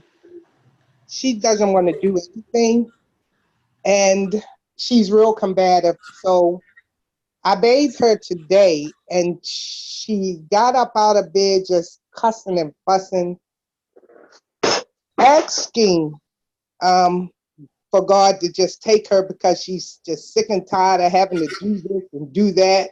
Mom, why are you saying those things? Don't say that. She actually said, well, I'm sick of you bothering me all the time. I'm not bothering you, I'm trying to help you. But yeah, she's more prevalent with that wanting to leave thing, which I don't quite get. I don't know if it's just her mindset or she actually knows something. I don't know. And so, and I'll have to go and take a deeper look at this, but that could be why they did not show me a date or time period. Mm-hmm. Because it's in flux. That's the word I just heard. Say it again. It's in flux, meaning that there's no solid. Yeah, date or time period or something like that. Yeah, I know. They say, but it's just been this strong feeling I've been having now for the past 2 weeks. It's like, I don't know, Chief. It's I'm gonna have to get with you for real.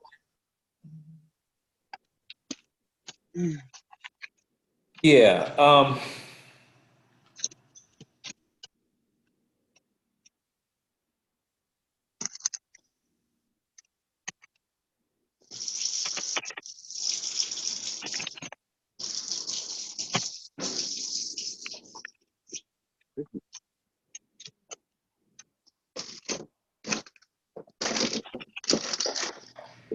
Hey, is Clarence getting frustrated at times? I know we all do, but like more than usual. He was before I did the ritual that you told me a few weeks ago. He was, but he's a lot better now. So he doesn't seem to be frustrated. Not with just life in general. His doctors maybe, but no, he's Okay. okay now. Good. Tell him, and I said it because tell him that he has to make sure that he doesn't stay frustrated because they pointed at his heart and his frustration. They pointed at both of them. Okay. They're moving in concert with each other. Okay. Tell him to definitely, keep as calm as possible. And I'm glad that the ritual is working. Definitely glad of that. I forgot all about that ritual. But yes. Yeah, but it's just this part that I just do not like. I just do not like these feelings that just come over me like that. And after my sister's situation, it kind of dawned on me, oh yeah, I can feel things, but I just can't put them, I can't, like pinpoint anything. I just know it's something that's going to make me emotional or sad or whatever. I can feel it coming. And I don't like that part of my said medicine. I don't like it. Yeah, tell your ancestors to definitely to keep the emotions at bay, and do a white red, and look to see if they show you a third candle, but I don't see a third candle. Okay. But look to see if they show you a third candle. I don't see one. All right. Well, thank you, Chief. Okay, you're welcome. You're very welcome. Okay. Miss Johnson, what you got?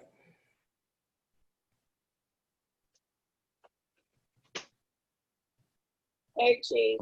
I just needed a quick refresher on the ash with the invocation. Do you just just sprinkle a little ash into the water?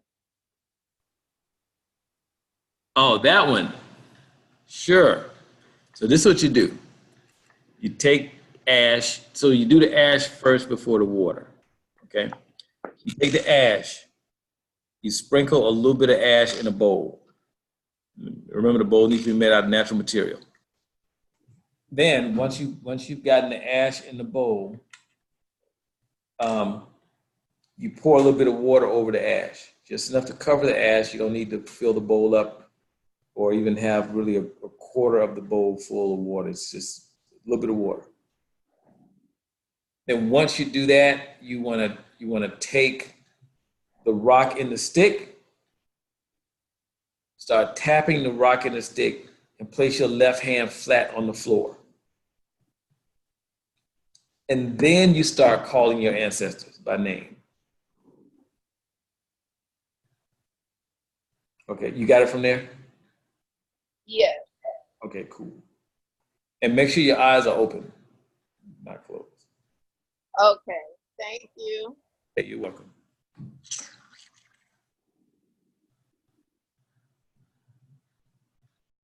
Nia Song, what you got?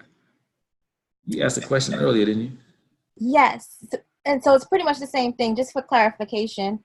They're different.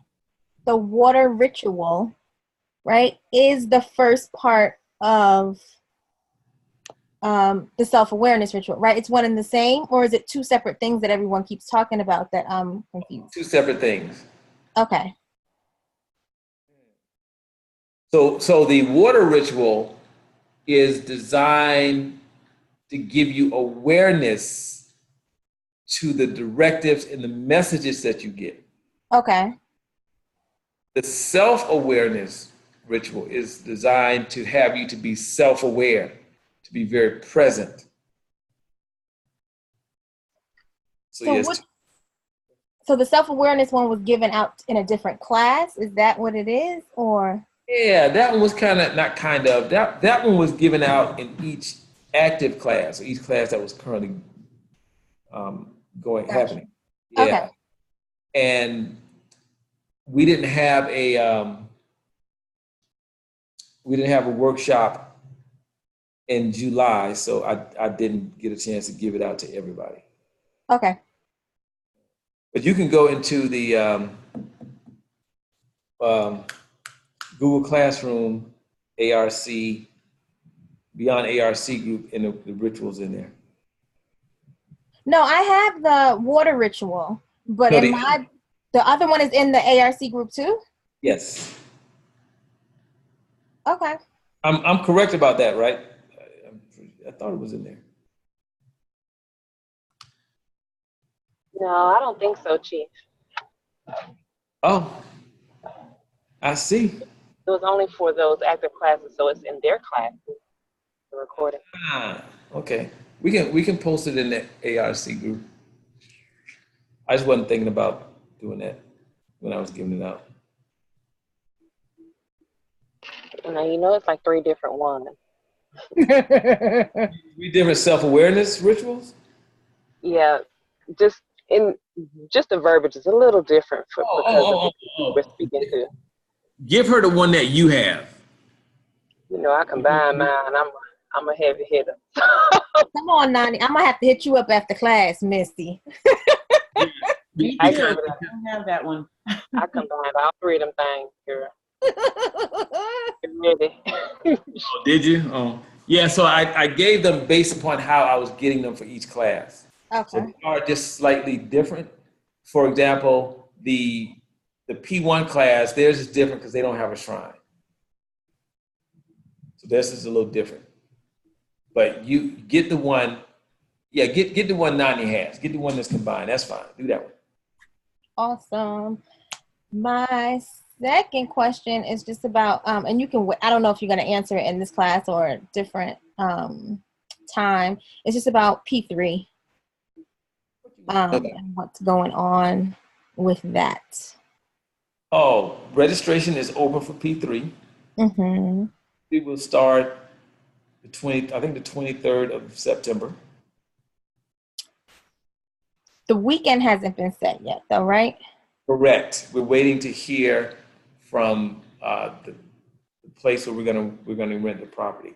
But the target weekend, this is just target. So you all can put this down as target. Don't go buy plane tickets. It's not that weekend, and you're disgruntled. I want to hear that one. So the target weekend is either the target is the 3rd weekend in October. That's the target. That's the optimal weekend. Okay. If not that weekend, looking at like the last weekend in October. So either the weekend of, and actually we need to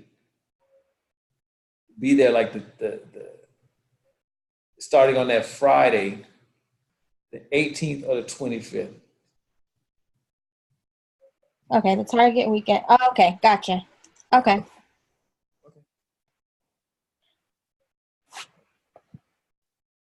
And my other question is, rumor has it. Uh-oh. What you got? Because it's just making me anxious about October. But now that you put those 2 weekends, that I'm straight, only because of work and life, things are starting to plan out, and I have to start going in to make my work schedule. But I was told that there was a possibility that this might happen in the spring. That is possible. Okay. Okay. But I'm okay now with the 2 weeks, the 2 suggested weekends for October. Okay. That narrows it down versus any weekend in October. Yes. Okay. Mm-hmm. Yes. So Ifedunke, it's only one weekend. Those are just 2 weekends that we're targeting, either one or the other. It's just one weekend. I thought it was the 11th. It changed, huh? No, we never had a solid weekend. So I pushed it back because we just don't have the date yet. So I can't. That's why I don't want anybody to be attached to any date I give them around when the ancestralization itself will take place. Don't be attached to the weekend. That's why I say it's tentative. It's a target weekend. That's what we're looking at. And so if it moves, then it just moves.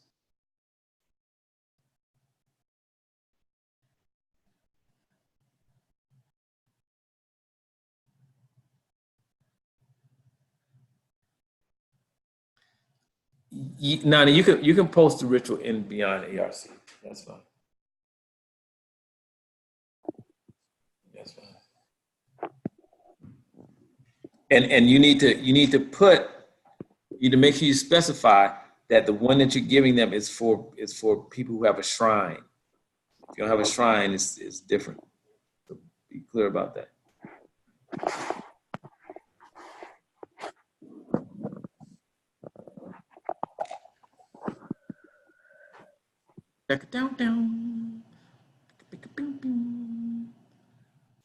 All right, what else you got, Nia Sung?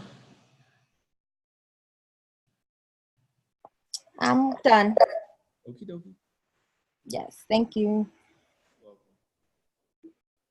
Geronimo, what you got? Hey, Chief. All right, so this week, thinking about our assignment that you gave us just to be present per usual, but even more so. Couple of concerns. One, and I mentioned this before, in a previous class, that since I've been back in DC, I've just been really, really, really fatigued. I know you told me to take one Saturday and just rest, don't do anything, and I've actually done that more than one day, and I'm still just feeling really fatigued. And I'm thinking that that it could very well be me being at my mother's house, because my mother can take up a lot of space. Her energy can just take up a lot. She's like a Cancer with a lot of Leo and Cancer going on, and it's almost sometimes like Dr. Jekyll and Mr. Hyde with her. And yesterday we were having a conversation that just went all the way left. Was talking about with the part where it went left was she just expressed to me again that she really, really felt the way, and was even pissed that a lot of my peers that I just bring up casually in conversation, appear to be just doing better than myself, whether it's, they're successful entrepreneurs, or, they're holding highly coveted positions in different fields, or just seem to be getting along very well in life. And she's just saying, I'm pissed, and I don't know why it hasn't happened for you yet. But the thing that really stood out most about that back and forth that we had, because it got kind of heated, is because unlike any other time that we've gotten to these heated debates, like about this same topic, this time when she kind of lashed out at me and she's like, forget your morals, and I was like, wow, okay, and it made me think about how both you and my Kareem said that my mom, the ancestors on my mother's side are going to be showing up more. And I was thinking to myself, like, was that my mother or was that somebody else? You know? So those two things there, and then even thinking about a conversation that I had with my sister earlier this week. She and I never had a heart-to-heart, and where I could really sense that she was wanting to connect with me, and also that she is wanting to do better. She's a recovering alcoholic, and she's been sober for about a year, and she and my mother have a really, really strained relationship. You know, I just was very, very honest with her about what I've observed my entire life between the two of them, and telling my sister that she's on a good path right now, and it sounds like she's really, really committed to not only sobriety but just doing better and moving on even after her divorce and everything like that. But so my two concerns are just, you know, me feeling like this fatigue, you know, how to move beyond it, because I'm somebody, I like to be very productive. I always like to, you know, make moves and get things done, and it's like a strain, and it doesn't matter how much sleep I get.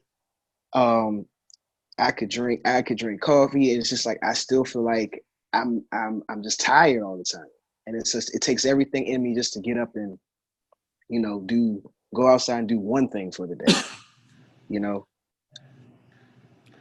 Okay. But those are a couple of things that I noticed this week, in particular, just really wondering, you know, okay, I see now what I think is my mom's ancestors showing up, and also just the energy in this house, and how it's just really, really, it's I don't know what it is. Okay, so this is what we're gonna do. It's interesting you say that, like, the way they've been showing up even more lately, because you just created your shrine. Mm-hmm. So when you receive your shrine,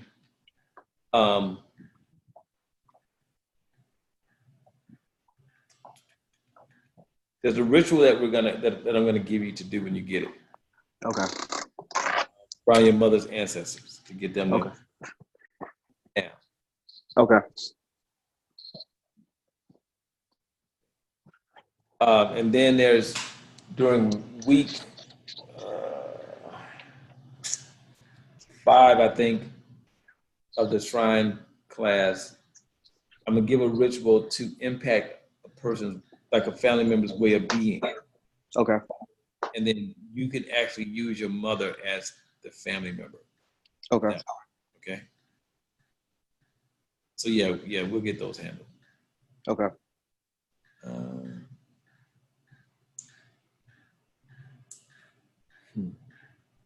When's the last time you cleansed yourself with black soap? It's been a while. I've been using activated charcoal soap lately. Yeah, use black soap. Use traditional black soap and bathe in it. And as you're bathing, you wanna talk to your ancestors about, like, being cleansed of. You can state the purpose of you using the soap, and you can say you're using the soap to cleanse the anxiety or something like that. Okay. Okay. And you can do that as soon as possible. Okay. And then let yourself air dry. All right. Okay. And then you don't need a big piece; you just need a small piece of the soap. And then once you're done, you want to throw it away. All right. And don't touch it with your bare hands. Just, get a paper towel or something like that, pick it up and put it in the trash. Okay. Okay.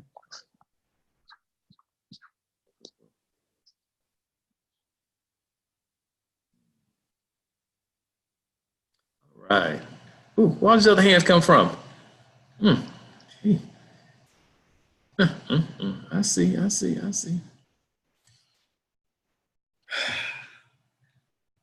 Nikki B, aka Keita, what you got? Hey. It's Keita. Sorry, my phone died earlier. Okay. I wanted to ask you a question. Oh yeah, back to when I was saying how not being able, or not letting somebody else like emotional issues attach onto you. Mm-hmm. Because I have a big issue with. I mean, that's one of my major issues with that happening. So I'm really trying to separate myself. Like I'm becoming aware about what's happening, but I'm trying to stop it from latching on or stop involving myself so much. And that's been one of the hardest things. And I tried to do it a couple weeks ago, and I tried to really like build this wall or block the emotion, but it ended up attaching itself to me anyway, and it had me jacked up for a couple of days. Okay. Now, this is what you do. Now that you have a shrine, Mm-hmm. you can actually do the same ritual that I gave Belinda. You do the same one. But I actually see a third candle for you. Well, I didn't see because my phone had died, so I didn't see that. Oh, is that right? Yes, sir. Should I make you listen to the recording, or should I just tell you the ritual? Which one? I'm gonna listen to it. I gotta get added to the group though, to be on ERC. Okay. I just send an email. So this is what you do. Get a white candle, red candle, and you can do this when you get your shrine. White candle, red candle, and you need light blue, preferably. Got that. Mm-hmm. Nice. See there? You got it. You want three incense.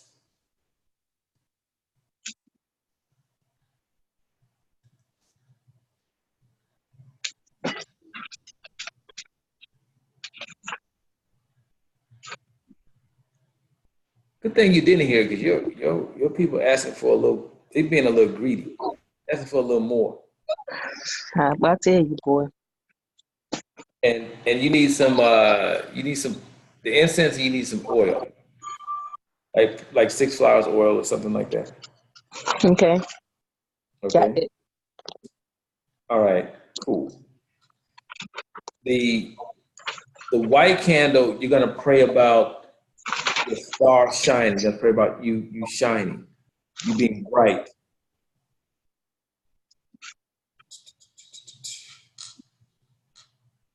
And you're gonna talk about you have like not peace of mind, but having ease in your life. Mm-hmm. Okay. And comfort. Okay. And then you can light the white candle.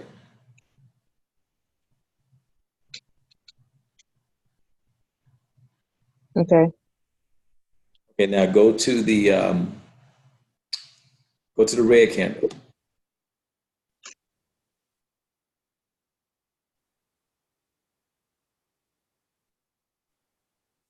Red candle, you're gonna tell them that you're giving them this red candle to strengthen them to fulfill your requests.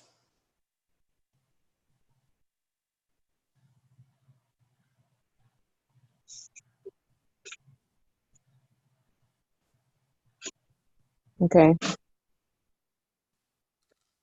All these other hands keep coming from? Good Lord.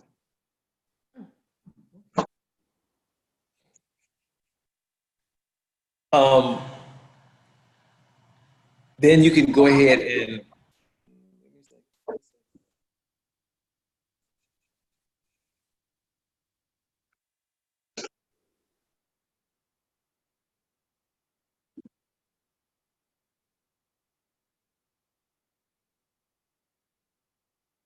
and then also with the red candle, you want to just talk about them Um,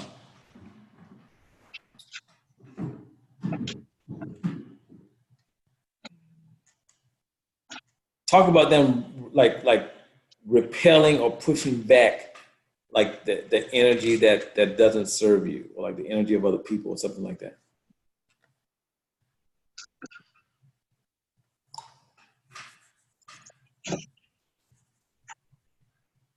Okay. Now, once you do that, you want to go ahead and light the red candle with the flame from the white candle. Right. Okay. Now, let's go to the blue candle. With the blue candle, you're going to tell your ancestors that you're giving them this blue candle in order for them to keep the emotions that you are pulling to you, or that are attracted to you. You want them to keep them at bay, keep them at arm's length. And so in doing so, you always want to know what the emotion is, because it actually helps you deal with the issue. But you don't want to be overtaken by the emotion. Right. Yeah, you want to acknowledge, okay, I see it. I see you. You ain't feeling too good over there.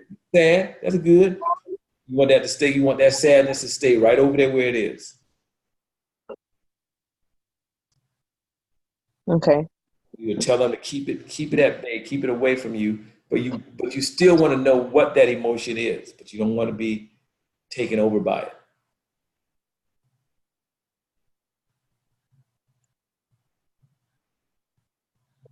Okay? Okay.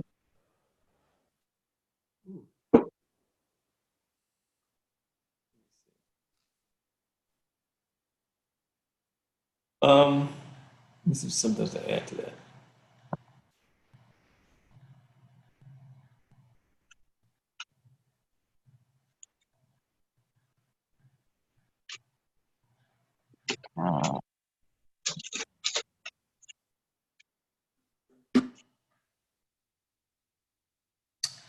Let me see.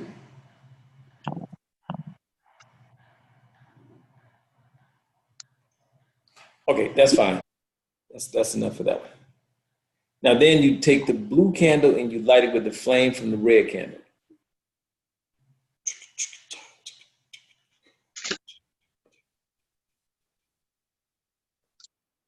Okay. Now you want to take the oil and the incense, and you want to pray over the oil and the incense.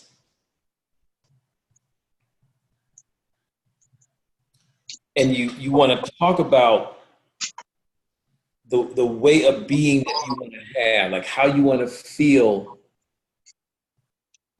on a consistent basis, especially like since you're empathic.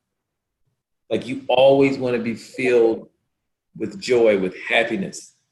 You always want to be filled with sweetness, like the sweetness of the incense and the oils, something like that.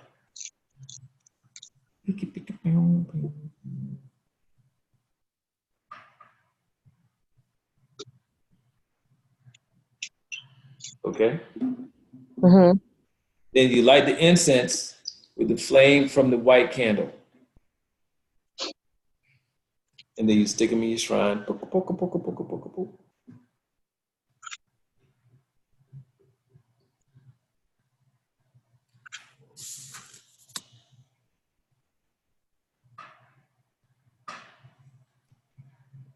And then you pour the bottle of 6 flowers on the shrine. That's it. The whole bottle? Uh-huh.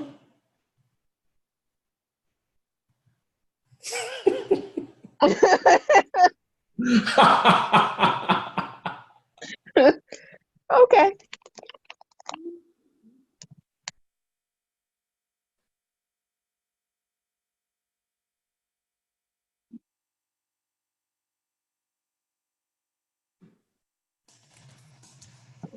Okay. So I did notice. I think it was that Wednesday. Was it Wednesday before Shrine?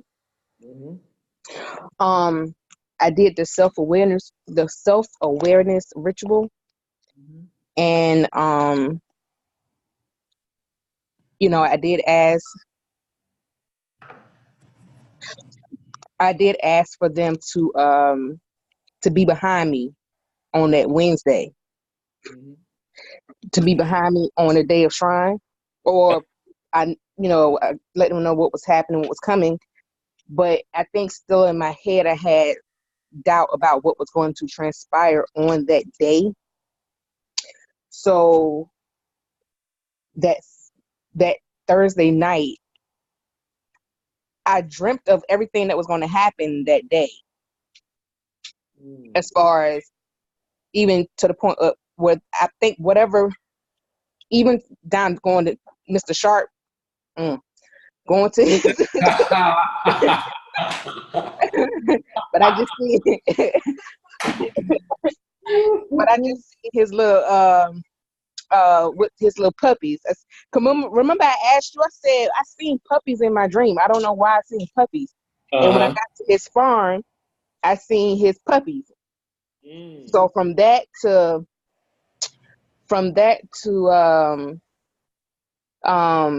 even something, I guess something in my dream was the symbolism of my shrine being activated. Yeah. So it all played out in my dream, and then it happened the next day. To the following week, I had like this. I guess my way of being was, I felt different. Basically, I felt different. Like I wasn't, like I said, I wasn't getting any dreams, but I knew something was different. Something was changed. Yeah, that's something that people actually experience. There's not many people who actually dream about like the creation of the shrine, like the thing you dreamt about the day before. There's not many people that well, let me back up. There's not many people who express it. Now there may be many people who actually dream about it, but they don't express it. Yeah. So yeah, because I was really I was having some doubts. I wouldn't like in a bad way, but even down to Shrine Creation Day, the way my chickens were acting, they were acting the same way they were when they presented themselves. When you asked us to ask them what color of the chickens, what sex of the chickens, and the way they presented themselves to me, they acted the same way on that day. Right, that's right. You had those runners. I remember. Yeah. Yeah. Okay. And so you'll see. Let me think. Give me a second.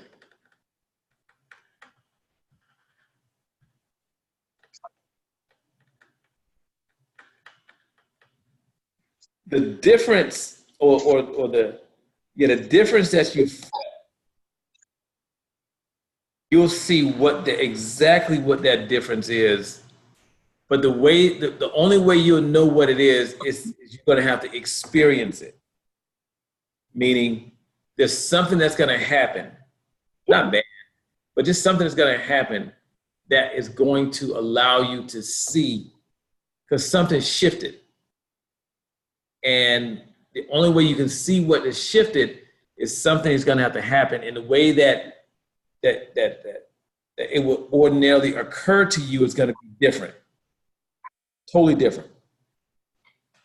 And so they're saying like that's how you'll know exactly what that shift is that's occurred. Mm-hmm. Yeah. And it's going to happen relatively soon. So it's not going to be like next year sometime. It's going to happen soon. That's what they're saying. Okay. What you got? Nothing. That's it. All right. Let's see. Ba-ka-pow-pow. Ayana, what you got? I have a question about the state. It's kind of related to the state of our ancestors. Yeah. So last night I saw a shadow. It was very prominent. I've seen it before. I don't know if it's the same one. I see them all the time, but this one was different because it just, I don't know how to describe it. I just sensed it more. That's the best way I could describe it. It wasn't about seeing, it was about sensing. So I sensed it more. And I'm just wondering, when we see a shadow like that, and I know it can vary, I felt like it was a person, not a spirit. But does that mean that that person has not crossed over to even like the intermediary realm? Or can they go in between? Even if they've crossed over to the intermediary realm, can they still show up in this realm as a shadow or something like that? Yeah. Okay. Absolutely. They can. Okay. Okay. That's it? Okay. Yeah, I want more information about it, but I think we're gonna deal with it in P3 because I have an ancestor that I'm not sure is even in the intermediary realm, and I know I could just ask him, like I could use my tools, but I think more is going to be revealed. That's it. Okay. All right. Cool in the gang.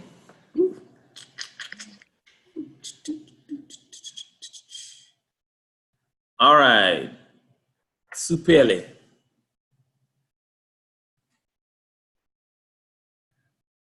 Hello. Good afternoon. Y'all keep coming for y'all. with these hands. Huh? I'm talking to these stragglers. Okay. That's what I'm talking to, Nani. Anyway, Billy, what you got? So, in reference to this past weekend, I was, of course, in Atlanta helping with shrine building, but at the same time, something was occurring here back at home in reference to my oldest daughter. A lot of negativity, negative energy-wise, and while I was there, my people said, when you get home, you need to, go through your house with open mouth. So I did that when I got back. And I'm just trying to find out, because there was a lot of emotion involved in that situation. But at the same time, I felt myself being calm. I mean, it was kind of like, well, hey, and I know how I have been in the past. And because I'm a very emotional person as well. But I begin to feel in the midst of that, it's like, you're doing what you had to do, or you're doing what you're supposed to do. And one of those kind of, it's out of my hands type feelings. But I was wanting to know, is there something else I should be doing this week in addition to the cleanse that I did, and also I did the returning positive energy back in with the lay. Yes. So this is what I'm going to say. Whenever it's a great question. Whenever you're cleansing your energy in your house, make sure that you involve your ancestors in that cleansing, because that's part of what they do. You go to them and you tell them to sweep through this house. And you want them to take. It's a couple of things you can do. If you lit open mouth, you tell them sweep through the home, and collect all of the negative energy and like bundle it into a ball or something, right? Okay. Bring it all together. And you can tell them, give it to the open mouth. You can tell them to put it in the path of the open mouth so they can deal with it. Or you can tell them just take it outside and throw it out. Get rid of it themselves. Or you tell them let the open mouth handle it, one or two, but you want them to sweep through the home and gather the negative energy. That's why I would say that when you have your shrine, you don't really need to do like what's the stuff called sage, and you don't really have to do that when you have your shrine, because you can tell your ancestors to handle all that stuff for you. And as a matter of fact, like before you leave your house and you're going to go on a trip, you tell your ancestors to watch over your house to make sure that A, no one comes in who's not supposed to be there. B, if someone comes in and they have negative energy, send them away. Chimma, chimma, chimma. Along with that energy. Chimma, chimma, chimma, chimma. Okay. Tell them to do that. Okay. Because I didn't do that. But again, my daughters were here. So it just was just kind of weird how it went down. But yeah. Okay. Should I do it again? No, you just go to your ancestors now and just tell them to sweep Talk through to the them house. again? Okay. Yeah, just go to your ancestors and tell them to sweep through the house as a reinforcement of or backing up the lay or something. Tell them to go through and anything that's left, any residual energy that doesn't serve your home, that doesn't promote peace in your home, you tell them you want it to go away, to take it away, something like that. Okay. As far as my daughter, leave it be Yeah. for now. Mm-hmm. Okay. Yep. Interesting. Thank you. Okay. I'm not laughing. It's funny, but it's just I hey, see the change happening in myself, so that's why I'm laughing, because it's like that was something for me that was like devastating. But I'm like, okay, I mean, yeah, if that makes sense. So okay, she'll be all right. That's what I see. She'll come back home before she know it. Okie doke. Hopefully, I still be here. I'm saying, because I got something different about that too. But hey, it's all good. Okay. Okie dokie. All right, you're welcome. I set. What you got?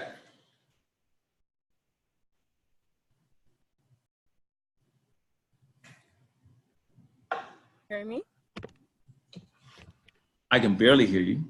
Okay, I'm trying to see if I can. Is this better? Yes, that's better. Okay, good. Thank you. Okay, so I want to clarify two things. For again, the self-awareness ritual. I was away, so was my sister, and we did not have access to the ritual at the time. However, I experienced something that basically led me to that same understanding about expectations, and it had a realization between my father and my sister, to the point that 4 days ago I recorded a video about somewhat what you summarized about having expectations. Said that there's two more parts to the self-awareness ritual. So I want to know if you can tap in to see if I'm at the point where I'd have to do the first part of the ritual still, or the way that Nani put it together is all 1, 2, 3 parts of the ritual together. That's the first part of my question. And then the second part of my question is going to my shrine. You gave Tiffany and I think Belinda amendments to how they could speak to their people at the shrine about their emotions, because I too have certain things happen to me when I can already feel something's going to happen. I don't know what it is, but all this emotion comes, tears come, all this stuff. And then I don't really too like that, but I appreciate my gift, the medicine. I just don't appreciate it because people around me start to say that I'm crazy and I'm tormented, and they start to make me feel like I'm going crazy because I'm having this emotional thing. So I want to know, can I go to the shrine and say what Tiffany and Belinda said, or is there something more I have to do? Now you can go and say exactly what they say. That's fine. That'll work. Okay, great. Okay. Now to answer your first question, no one has all three parts to the ritual. Okay. Okay. Where in the world did all these other hands come from? I'll just oof. I take my eyes away for 1 second. I look back up. It's 10 hands up. Bam. I knock them down to the last 2. Take my eyes away again. Boom. 10 more hands. What y'all doing over there? Late comers. I know Nani must have told y'all to raise your hands. I know. Anyway. So yes, do the ritual because you came to that realization. But the key is to not have the expectations and to have your ancestors back you up. And not having the expectations makes that journey easy. Because you will notice, like you can point out the big areas or the glaring areas of your life where there are expectations. But it's the things that drive you bananas are the small, intricate areas where you have expectations, because there's a lot of those. Mm-hmm. And those are the things you need assistance with sifting out. Mm-hmm. Is getting to those things. So yes, do the ritual. Thank you. I understand. Okay. All right. You're welcome.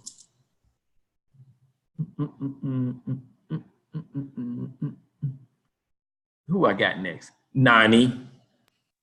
Nice.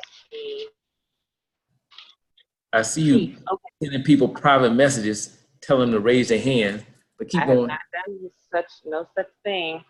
Okay, I'm about to post the ritual in Beyond ARC, but I just wanted you to clarify.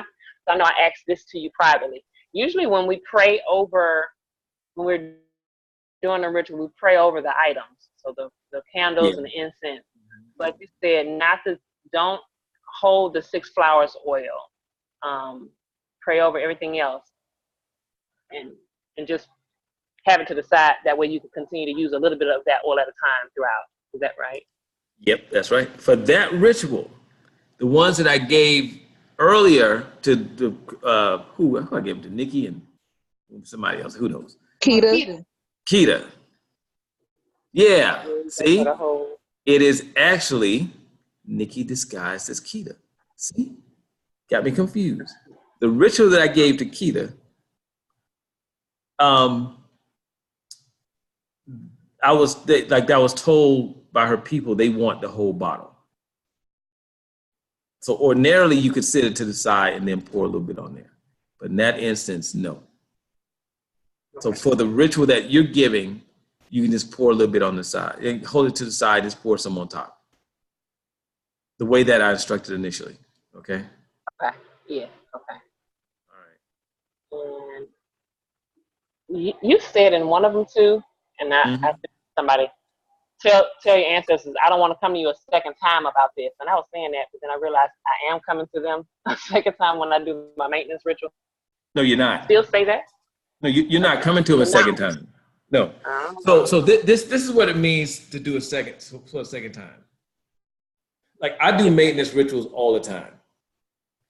To come to them a second time is when you think that they've answered your request, or they've answered your request, and then 6 months later it's back. That's what second time is. They haven't fulfilled your request for you to have to come back a second time. All of this is still one ritual. That makes sense? The follow-up is one ritual. It's just kind of continuous. That makes sense? Got it. Okay. Yes, that makes sense. Okay. Still saying. Okay, and so for this, when you restate, because in the maintenance ritual, we're not using a red candle, but I say to restate and summarize the above intentions. For me, I still include the intentions from the red, even though I don't. Yeah, absolutely. Just say it maybe with the.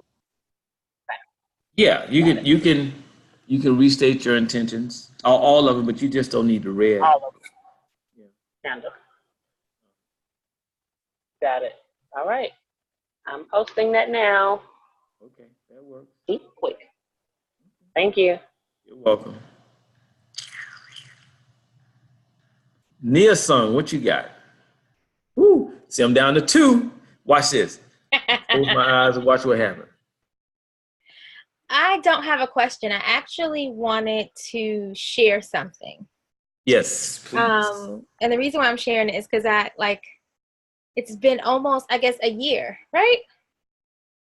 Since I've been it's almost a year. No, almost 2 years. Almost 2 years, yeah. Almost 2 years. Oh, Lord. And you love me, stop it. And the constant, when I reflect, the constant thing in all my classes have always been I don't hear them. I don't hear anything, right? I was in the dream interpretation class. And it was yeah, I got 2 dreams, which was better than a year of no dreams. So right. Little by little, I see things have happened. So in the last, I think 2 weeks ago, I was in Puerto Rico, and I was having a conversation with a friend about dad and what's going on and what should my fight be. And she was like, well, obviously you've been fighting for 2 years now or a year now, and nothing has really changed. Surrender your fight. Right? So I always take a makeshift altar wherever, if I'm staying someplace for a long time. So one night I went to the altar, I had my candles, I lit my candles, and I said my prayer, and it was just I surrender it to you. Obviously, whatever I'm doing, I don't know what it is. You know what your grandson needs. So I put it in your hands. Let me know. Let me know what I should be doing, how I should move, that type of thing. And I can't sit still for too long. So I'm sitting in front of them, and I'm so I'm going to get up soon, right? And as I'm ready to get up, clear as day, they were take care of your health. That's what you can do. And I was oh, okay. And they were and take care of your finances. And I was oh, wow. For me, that was, for me, that's major. Right. That's huge. That is major.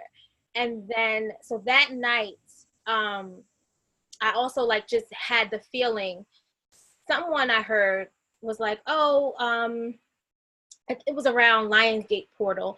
And they were when you wake up for Lionsgate, do a cleansing ritual, yada, yada, yada. But that night, something in my spirit was just yeah, do a releasing ritual at the water. So I went, I wrote out some things that I wanted to release. I stripped up the paper, I went into the ocean, released them. Later on that night, I was supposed to get a Reiki session. So I went in front of the altar again. I said a prayer. I was this is a new season coming up in my life. I'm having this Reiki session. Remove whatever needs to be removed, whatever energy, stagnant energy needs to be removed, remove it, and let me know what I should be looking forward to in this next season in my life. So I had my Reiki session, which was the energy in that session. I haven't felt it ever, to a point where I woke up, I felt the energy in my fingertips, and I had the notion to put my fingertips on my womb, and it just circulated everything again through my body for another 20 minutes. Wow, that's hot. So I sat up again, and I was okay, I asked you a question to reveal to me what it is I should be looking forward to, what's coming up into my next season. And as soon as I don't even think I got the full question out. And the first statement was, you are a healer. The next one was, you are a mother. You are a wife.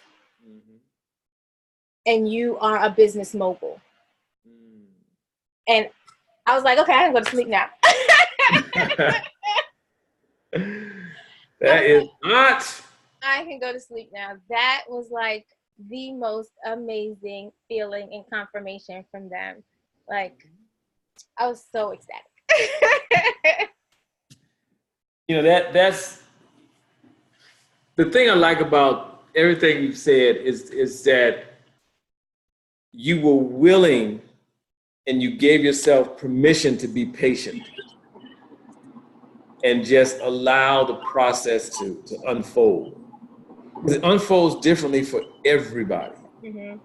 And then it's always beautiful when everything comes together, and then you're like, ah, the heavens open up. A bolt of lightning flashes across the sky, you know, thunder claps, and everything is just there. Yeah.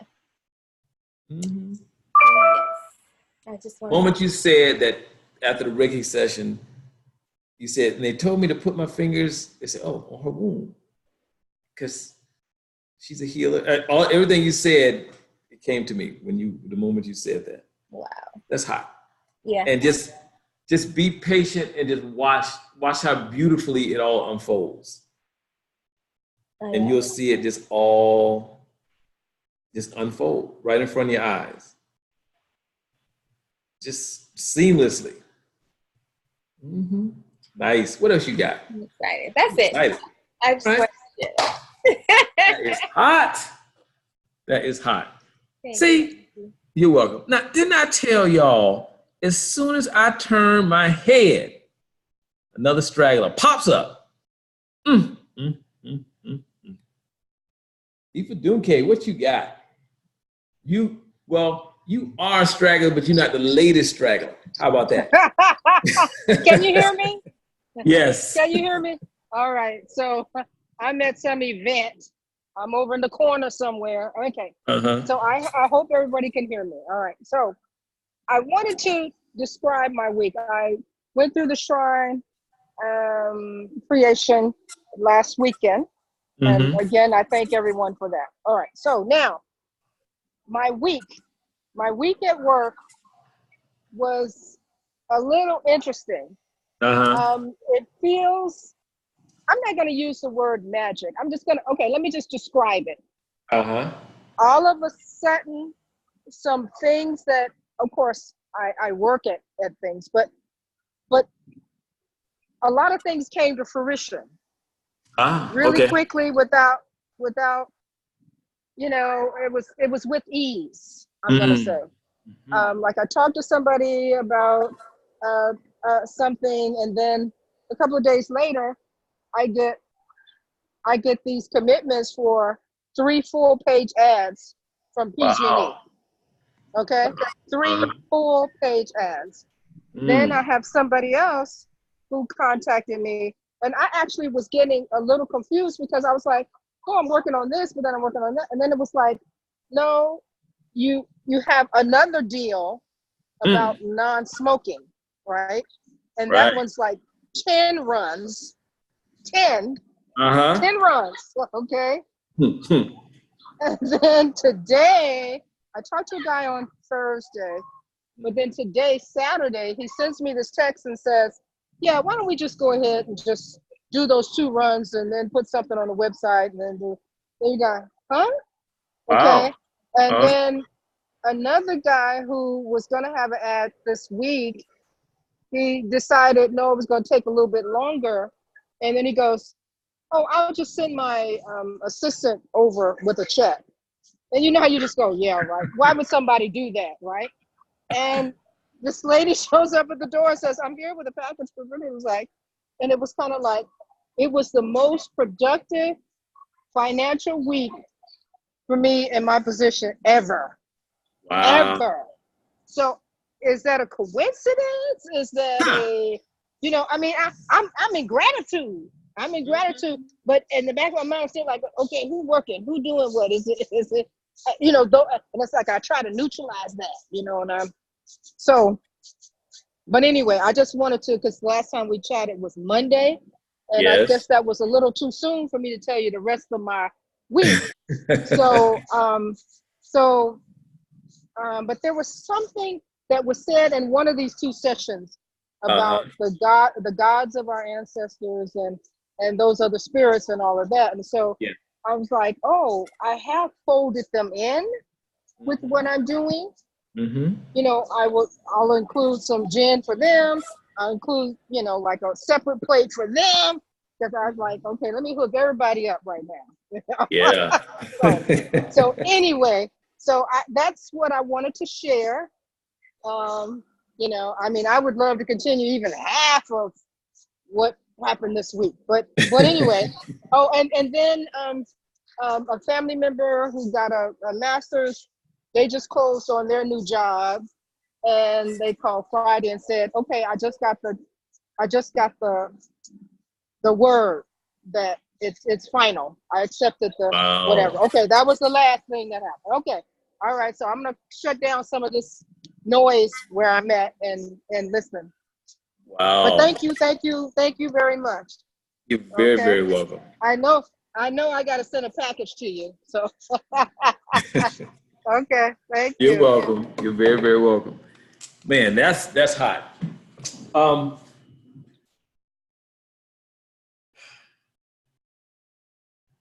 You know, if this is the thing. Like when you create your shrine, it's one of the happiest moments for your ancestors that they've had in hundreds of years. And what you actually do is you strengthen them to be able to do the things that they have been attempting to do, but may not have had the strength to do. You strengthen them to do it with velocity. And some of the things that they will do with velocity, we don't see them, but they're things that needed to be done. Some of the things they do with velocity, they've actually been attempting to do them for other relatives. And after you create your shrine, if you called all your relatives and say, like at the end of the week, like, oh, how's your week been since last week? And they'll express to you how it's been, and you'll be able to pinpoint the people who your ancestors went to immediately. It'll be a knowing, not even because they had something great. Some of them may say, oh, I got this. He'd be like, okay, and there'll be nothing there for you. Then another another relative will say, oh, well, this, and this happened. And you will know, it's like a deep knowing that, oh, okay, they immediately went over to this person to assist them with whatever it is. Because they're strong enough to do the work. And that's the beautiful part. And it's so important to keep them strong, to keep them vibrant. That piece is vitally important. It's very, very important to do that. So yeah, that's hot. That is hot. Hot. I love that. Y'all got me excited around this piece. All right, let me see. Mark, what you got?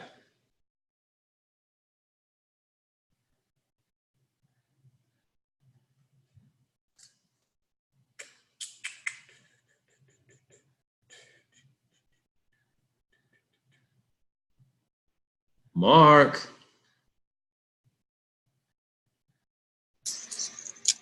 Okay, I just got the audio. Pardon. Uh-huh. Peace, Chief. Sorry about that. All right, no problem. What you got? And peace to the community. It's been a long time. What do I have? I want to be brief. There's so much. Two things are really behind. One is that my mother is 78. She lives in Mexico, and she just she came to visit like almost 2 months ago, and she just like basically fell apart while here. She just, I mean, like she literally like died in my arms and was really ill several times, fell, hurt herself. Been doing work, rituals, being peaceful through it all. And, you know, and she's actually back up and starting to dance again, which is okay, great. That's great. She's brought to mind a whole bunch of things that the family is wrestling with, you know, about end of life, about challenge. And it's reminding me of the reality that we don't have any structure for this, for dealing with, you know, for being a family, especially in the traditional sense, and have a long time. And so I realized that you know, doing this is about modeling for the rest of the family and trying to figure out how to actually do this. Mom's talking about cremating herself, you know what I mean? It's the cheapest option. People are recommending it to her. We're going through this whole process of trying to understand what it means to, you know, to resolve end of life in a family that has been devoid of culture forever. And the concept of it, Chief, is just, it's stressing me out, really, in a lot of ways, right? Although I'm actually okay. But at the same time, there's like so many things that come to mind about where does this body live? You know, where does it sit? What is the ritual? Who's involved? How do we set up that which continues to honor her? And you know what I mean? See, this is all the responsibility of this. And when I asked her about it, she's just like, you know, she said, I just avoided funerals my whole life. That was my solution, is that I just don't do them. And that's my experience too, is that they're just things that other people do. Right. So for the first time, we're dealing with this, and I'm not even sure what that means. So it's a very big thing that's kind of weighing on me. And I just wanted to get some thoughts on that. And then the second one is a little more interesting. A nephew that I spoke with about, we worked on this situation through the early classes in P1, P2. And this is my homeless nephew who's going through some personal challenges. He came and stayed for a couple of weeks, and then his smoking and things kind of created that thing, and he had to go off, and he had to blow up and make things ugly on his way out. But recently, he found a way, when my mother came, you know, he found a way to come back. You know what I mean? And I opened the door to him yet again, and, you know, and brought him in and sat him down and fed him and everything, and he told us the story. And, you know, he showered and shaved and stayed for 2 days. And then, interestingly enough, we started talking about how to work through some of his things. I've been praying for this young man for some time. And I was told directly that this is not something you can do. This is something for the great-grandfathers, right? Regularly, I invoke the great-grandfathers and actually, and remind them of this need and how important it is, because we don't have any males here to step into any leadership in anything. And he's wayward, you know, but he's so capable. It's killing me. So anyway, Chief, in the middle of a conversation after 2 days of this, for no apparent reason whatsoever, he just, as my mother and I were discussing this, he just blew up right here in this space and got foul, ugly, and for no apparent reason, just got himself out of the space, right? Cursed me and called, you know, the whole thing, just blew up everything and went away. And I was like, wow, okay. Clearly something is running this situation, and I don't really have, I don't have what it takes to deal with it. But the problem was that then he came back, and at some point, I came into my house a couple of days later, and I knew as soon as I walked in the house that someone had been at the shrine. My mother and I lived with my shrine, and I went right to the shrine, and I could see that someone had been there, and I didn't know what to make of it, you know what I mean? Because there was no context for it. My mother and I live here alone, right? She ain't, so I stayed with it. I moved on, but then at some point it became clear that this young man had come back, had broken into the house, had stolen things, and had gone on, you know what I mean? And had left trying not to be conspicuous in some way. So I don't know if he's coming back. I don't know what the deal is, Chief, but I'm just like, wow, okay, here we are. Another chapter in this drama. And I'm still with him. I realize that even after that, I have nothing but love and support and encouragement for the young man. So in a sense, I may be coming to this counsel in vain. But is there anything spiritually that needs to be done, or is this patience and tolerance that is actually being called for all that's called for? No, patience and tolerance that's not suitable.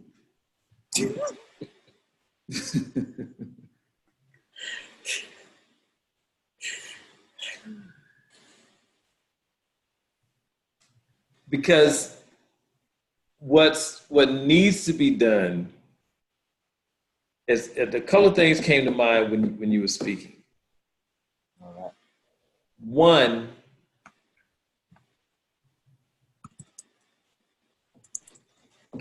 and this is for everyone, when you have someone that has like the potential to blow up,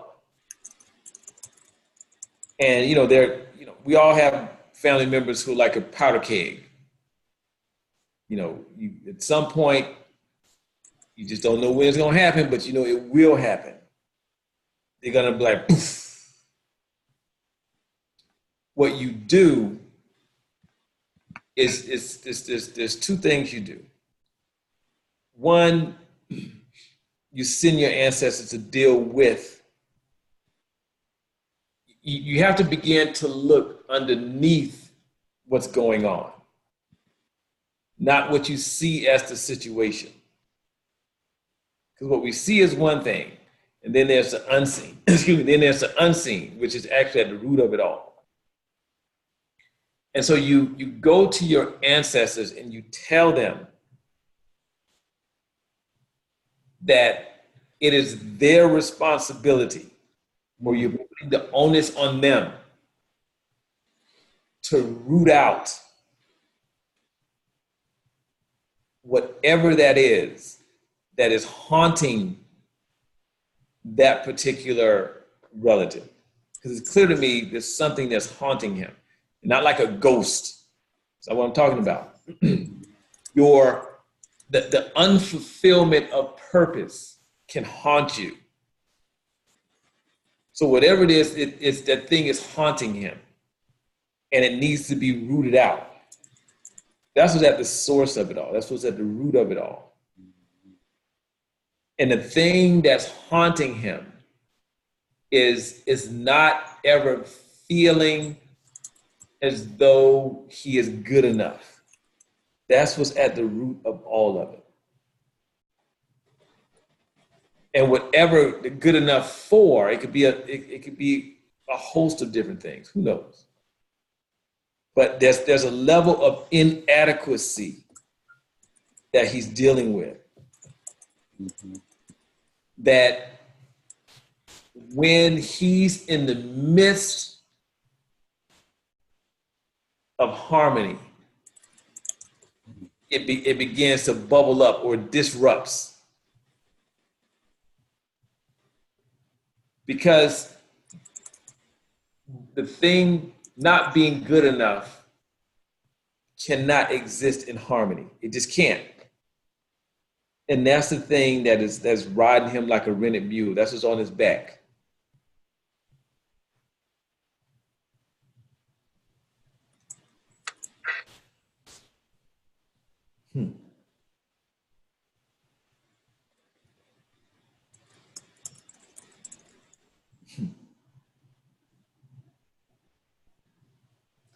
So that is the thing that needs to be rooted out. Is that. And you tell your ancestors that when he comes into like their home, because this your house is their house also. Mm-hmm.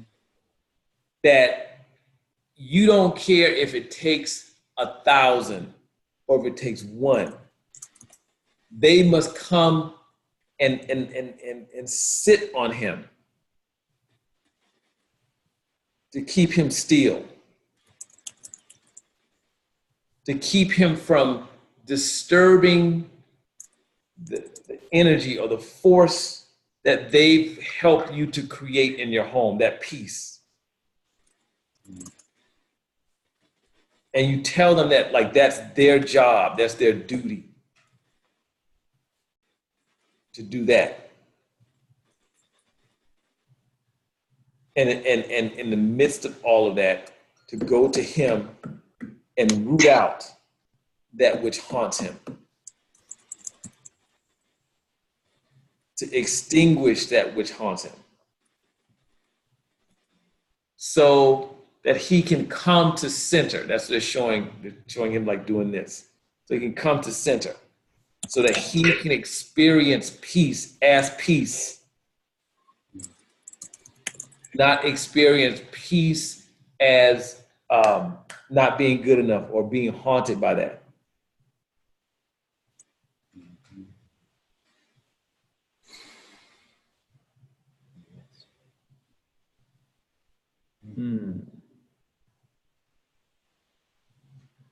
And that's how you deal with him.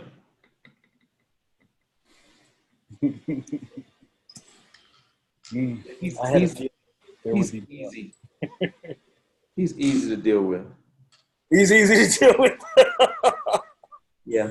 Y'all see, out of control people are the easiest people in the world to deal with. Because they're out of control. Easiest people in the world to deal with. I prefer dealing with out of control people all the time. You know, out of control people, you say boo, they lose it. Boo, ah! They explode.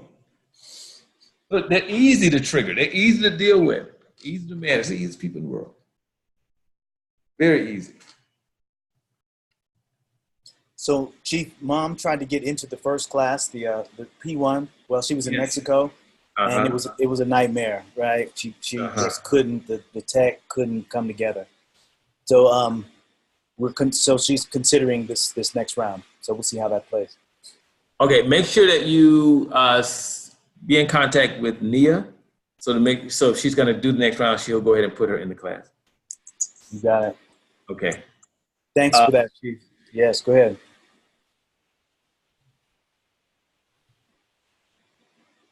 Let me see. You may be seeing something with my mother, man. We've watched her fall off of a cliff. Like her memory, short term, is just like gone.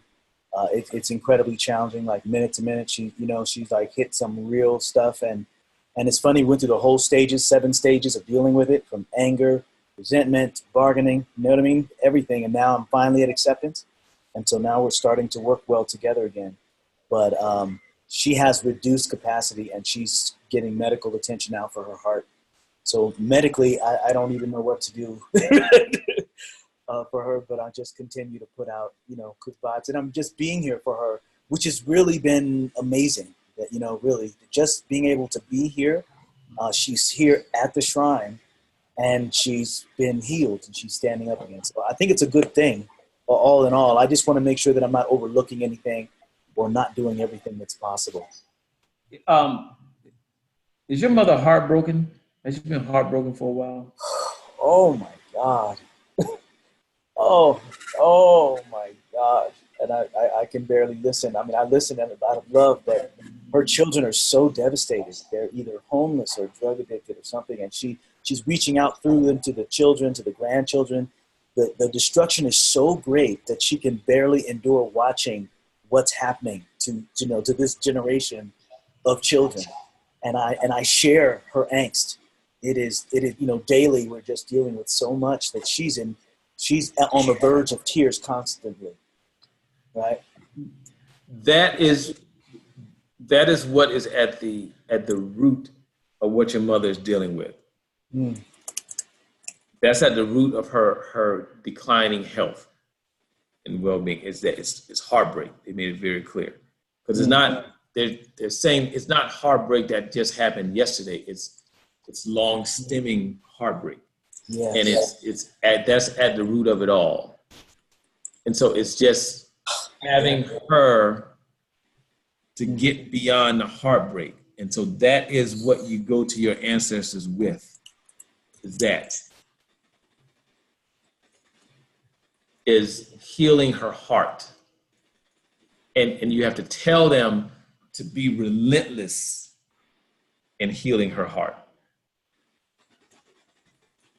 And you will notice that her memory will start coming back. Like the short-term memory will start to dissipate. but her heart needs to be healed. That's what they keep saying over and over and over. She has a broken heart. And it's not like it's one time. It's like her heart has been broken over and over and over and over and over and over and over. Just like a continuous heartbreak. She's dealing with her great grandchild right now. And we're seeing the same. I mean, it is like her grandmother and her mother. We're both watching this child, and we know what we're seeing. And it's just like, this can't be real. It's like a, But anyway, it is what it is, but it is difficult because she hasn't had a father her entire life, right? She hasn't had a single parent. Her mother wasn't there either. Mom's talking to everybody through cells, you know what I'm saying, all the time, and homeless shelters. Her children, she is so devastated. Her son won't even talk to her anymore. Right? So she is. I'm loving Mom as best I can, and it's a beautiful thing. She's embraced in this space, and she's healing. It's just like, wow. She's just so crushed. So the counsel makes perfect sense, and I will do more work to help with the healing at the spiritual level. Yeah. But she's eating food, and you know what I mean, and she's eating shakes, so she's getting healthier and she's feeling happier. Good. Now we just want to make sure we're putting everything in place for her. Yeah. If she gets beyond the heartbreak, they're saying there's nothing for you to put in place for her. In no time soon. If she can get past the heartbreak, there's nothing for you to put in place for her. She'll be fine. But it's going to your ancestors and petitioning them to heal her heart. Do that one. Thank you, Chief. I think that's okay. Take it down. All right. Good. No last minute stragglers. Perfect. I'm just joking. We're good. This is a good session. This is what these particular community sessions are about, period. Because it's very important that we begin the process of sharing with each other. That's very important. And bringing to the table, bringing to the community, like what you're dealing with is very important so that you can get what you need. Because like one of my mentors always said, he'd always say to me, the most dangerous place in the world, the most treacherous minefield in the world is you being in your head. Like a minefield. It's a very dangerous place to be by yourself. It is. And so that's why like these sessions are so important. That we bring to the community things we're dealing with, because I can give rituals for those things and you can take those same rituals and apply them to your life and what you're dealing with. And so that's how you begin to learn more about how to use the shrine. I can only tell you about doing this work based upon what pops in my mind. But what pops in your mind will cause me to look someplace else that I'm not looking.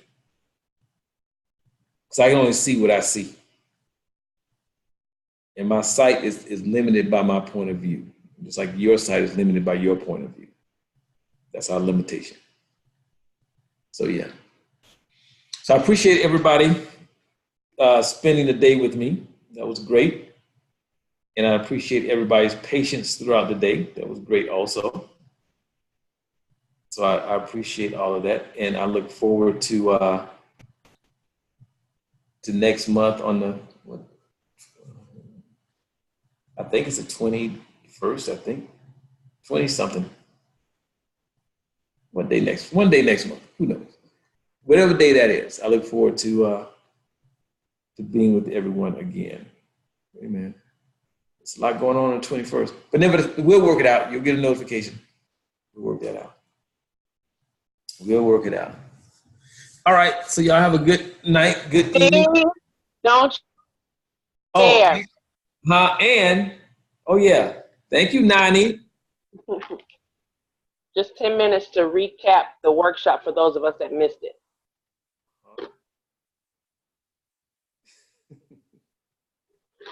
Just 10 minutes, that's it. Just joking. I'll think about it. I'll let you know about it. I'll let you know about it in a minute. I'm just joking. But so the ritual, this is for everybody.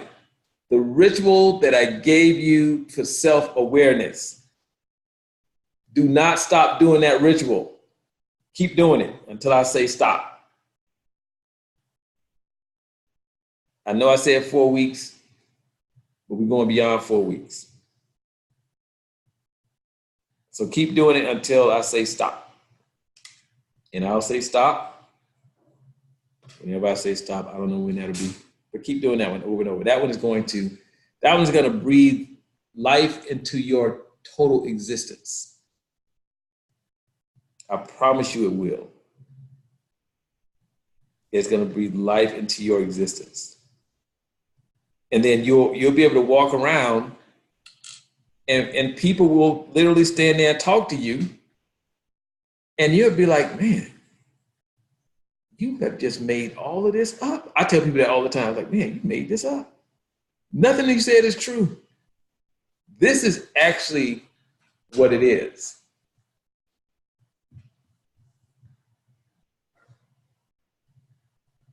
So just continue to do the maintenance on those rituals, on that self-awareness ritual, because I'm going to add some more stuff to it. Because I got some additional things to add to it. But I'll let you know when I'm going to add it to it. I'll probably just add it in one of these sessions instead of going class to class to class to class to class. I'll add it in one of these sessions. Okay, and then we can deal with how it's disseminated through the rest of ARC after that. We'll do it then. So yes, it will definitely breathe life into your existence. It will actually cause you to have a major breakdown. Because the breakdown is, all the breakdown is just realizing, when you realize that you've been living in a fantasy that you created, that's a breakdown. That is a breakdown. When you realize that the person that you say cut you off in traffic did nothing but move over to your lane, that's all they did, and they didn't cut you off and do something to harm you and make you almost have an accident, and you acting like you actually had the accident, all of that stuff. When you get that part, it's a breakdown, because you realize that, man, I make a lot of stuff up that's not true.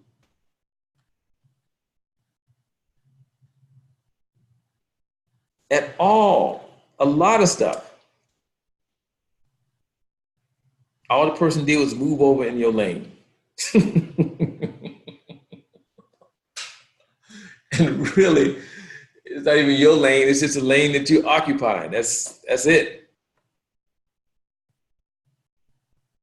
That's all it is. When you come to those realizations, sometimes, I've seen people, they have a difficult time dealing with that. A lot of people have a difficult time dealing in reality. I literally had somebody tell me, this is a few years ago. I literally had someone tell me that they would prefer to be in an unreality as opposed to be into the reality of how life is. And that blew my mind, totally. It totally blew my mind. I couldn't believe that he said that. I was like, what? I thought everybody would want to be like in reality. Let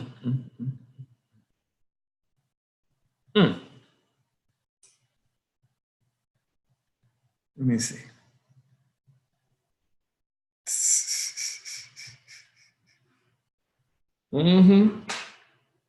That's funny, Anzanzi. So yeah, but it's a breakdown in realizing that it's a fantasy. You get that part. That's what freedom is. Just like the student that came by, I promise you, she looked light as I've never seen her look so light. And she was just gleaming literally from ear to ear. I've never seen her look that way. At all.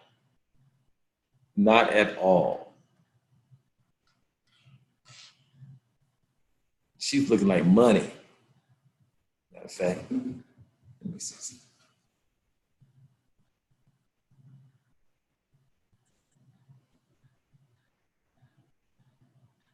I'm looking for that song. Nah, I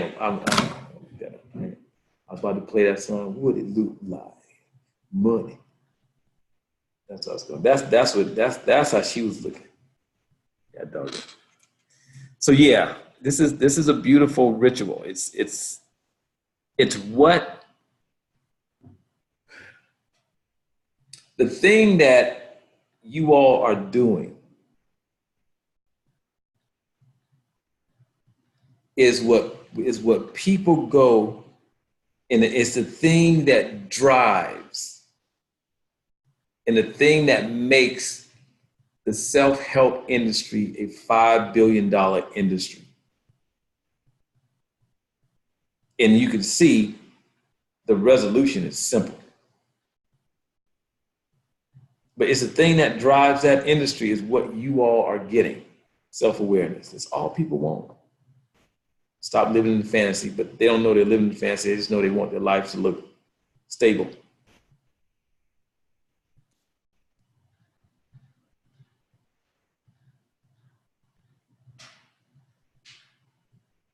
And people don't understand, like the solution is simple. It takes you not even 5 minutes to do that ritual. And you're doing it once a week. I think once a week. That's it. And you have people searching, because the thing that is never addressed in modernity is the spiritual aspect. We always look at the mental and the physical, and we'll gloss over the spiritual piece and say these and give it these weird kind of ambiguous kind of terms to deal with it. Like love and light. To me, that, I promise you, nothing against love and light people. That is the weirdest. The first time I heard it, I was like, that is weird. Love it. It's just weird to me. And it's very ambiguous to me also. And so we give it these feel good, sound good things to describe it or to give it life. And it doesn't work. Even when people say, which is nothing wrong with this term, even the first time I heard my guides, and this is before I started doing ancestral work, it just sounded weird to me. And something always said, no, they're more than just guides. I didn't have the language for ancestors. I didn't have the language for spirits in your bloodline, spirits that work with you, that walk with you. But when you can pinpoint who it is, it makes it just that much more powerful. And say, this is actually who it is. Okay, I know you. It's a totally different way of being when you know that.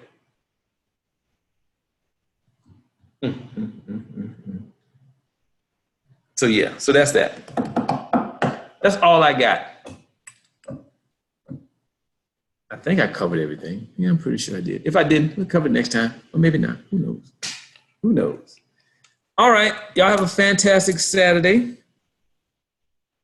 And thanks for your patience. I know we were supposed to be done at 5. We went over an hour, 45 minutes.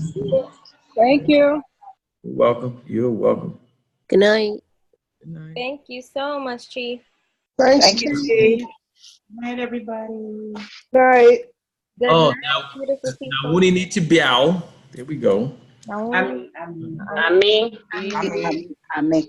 Now, when it to be out. Now,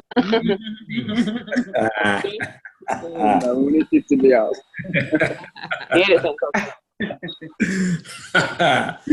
That's what I'm talking about, God dog.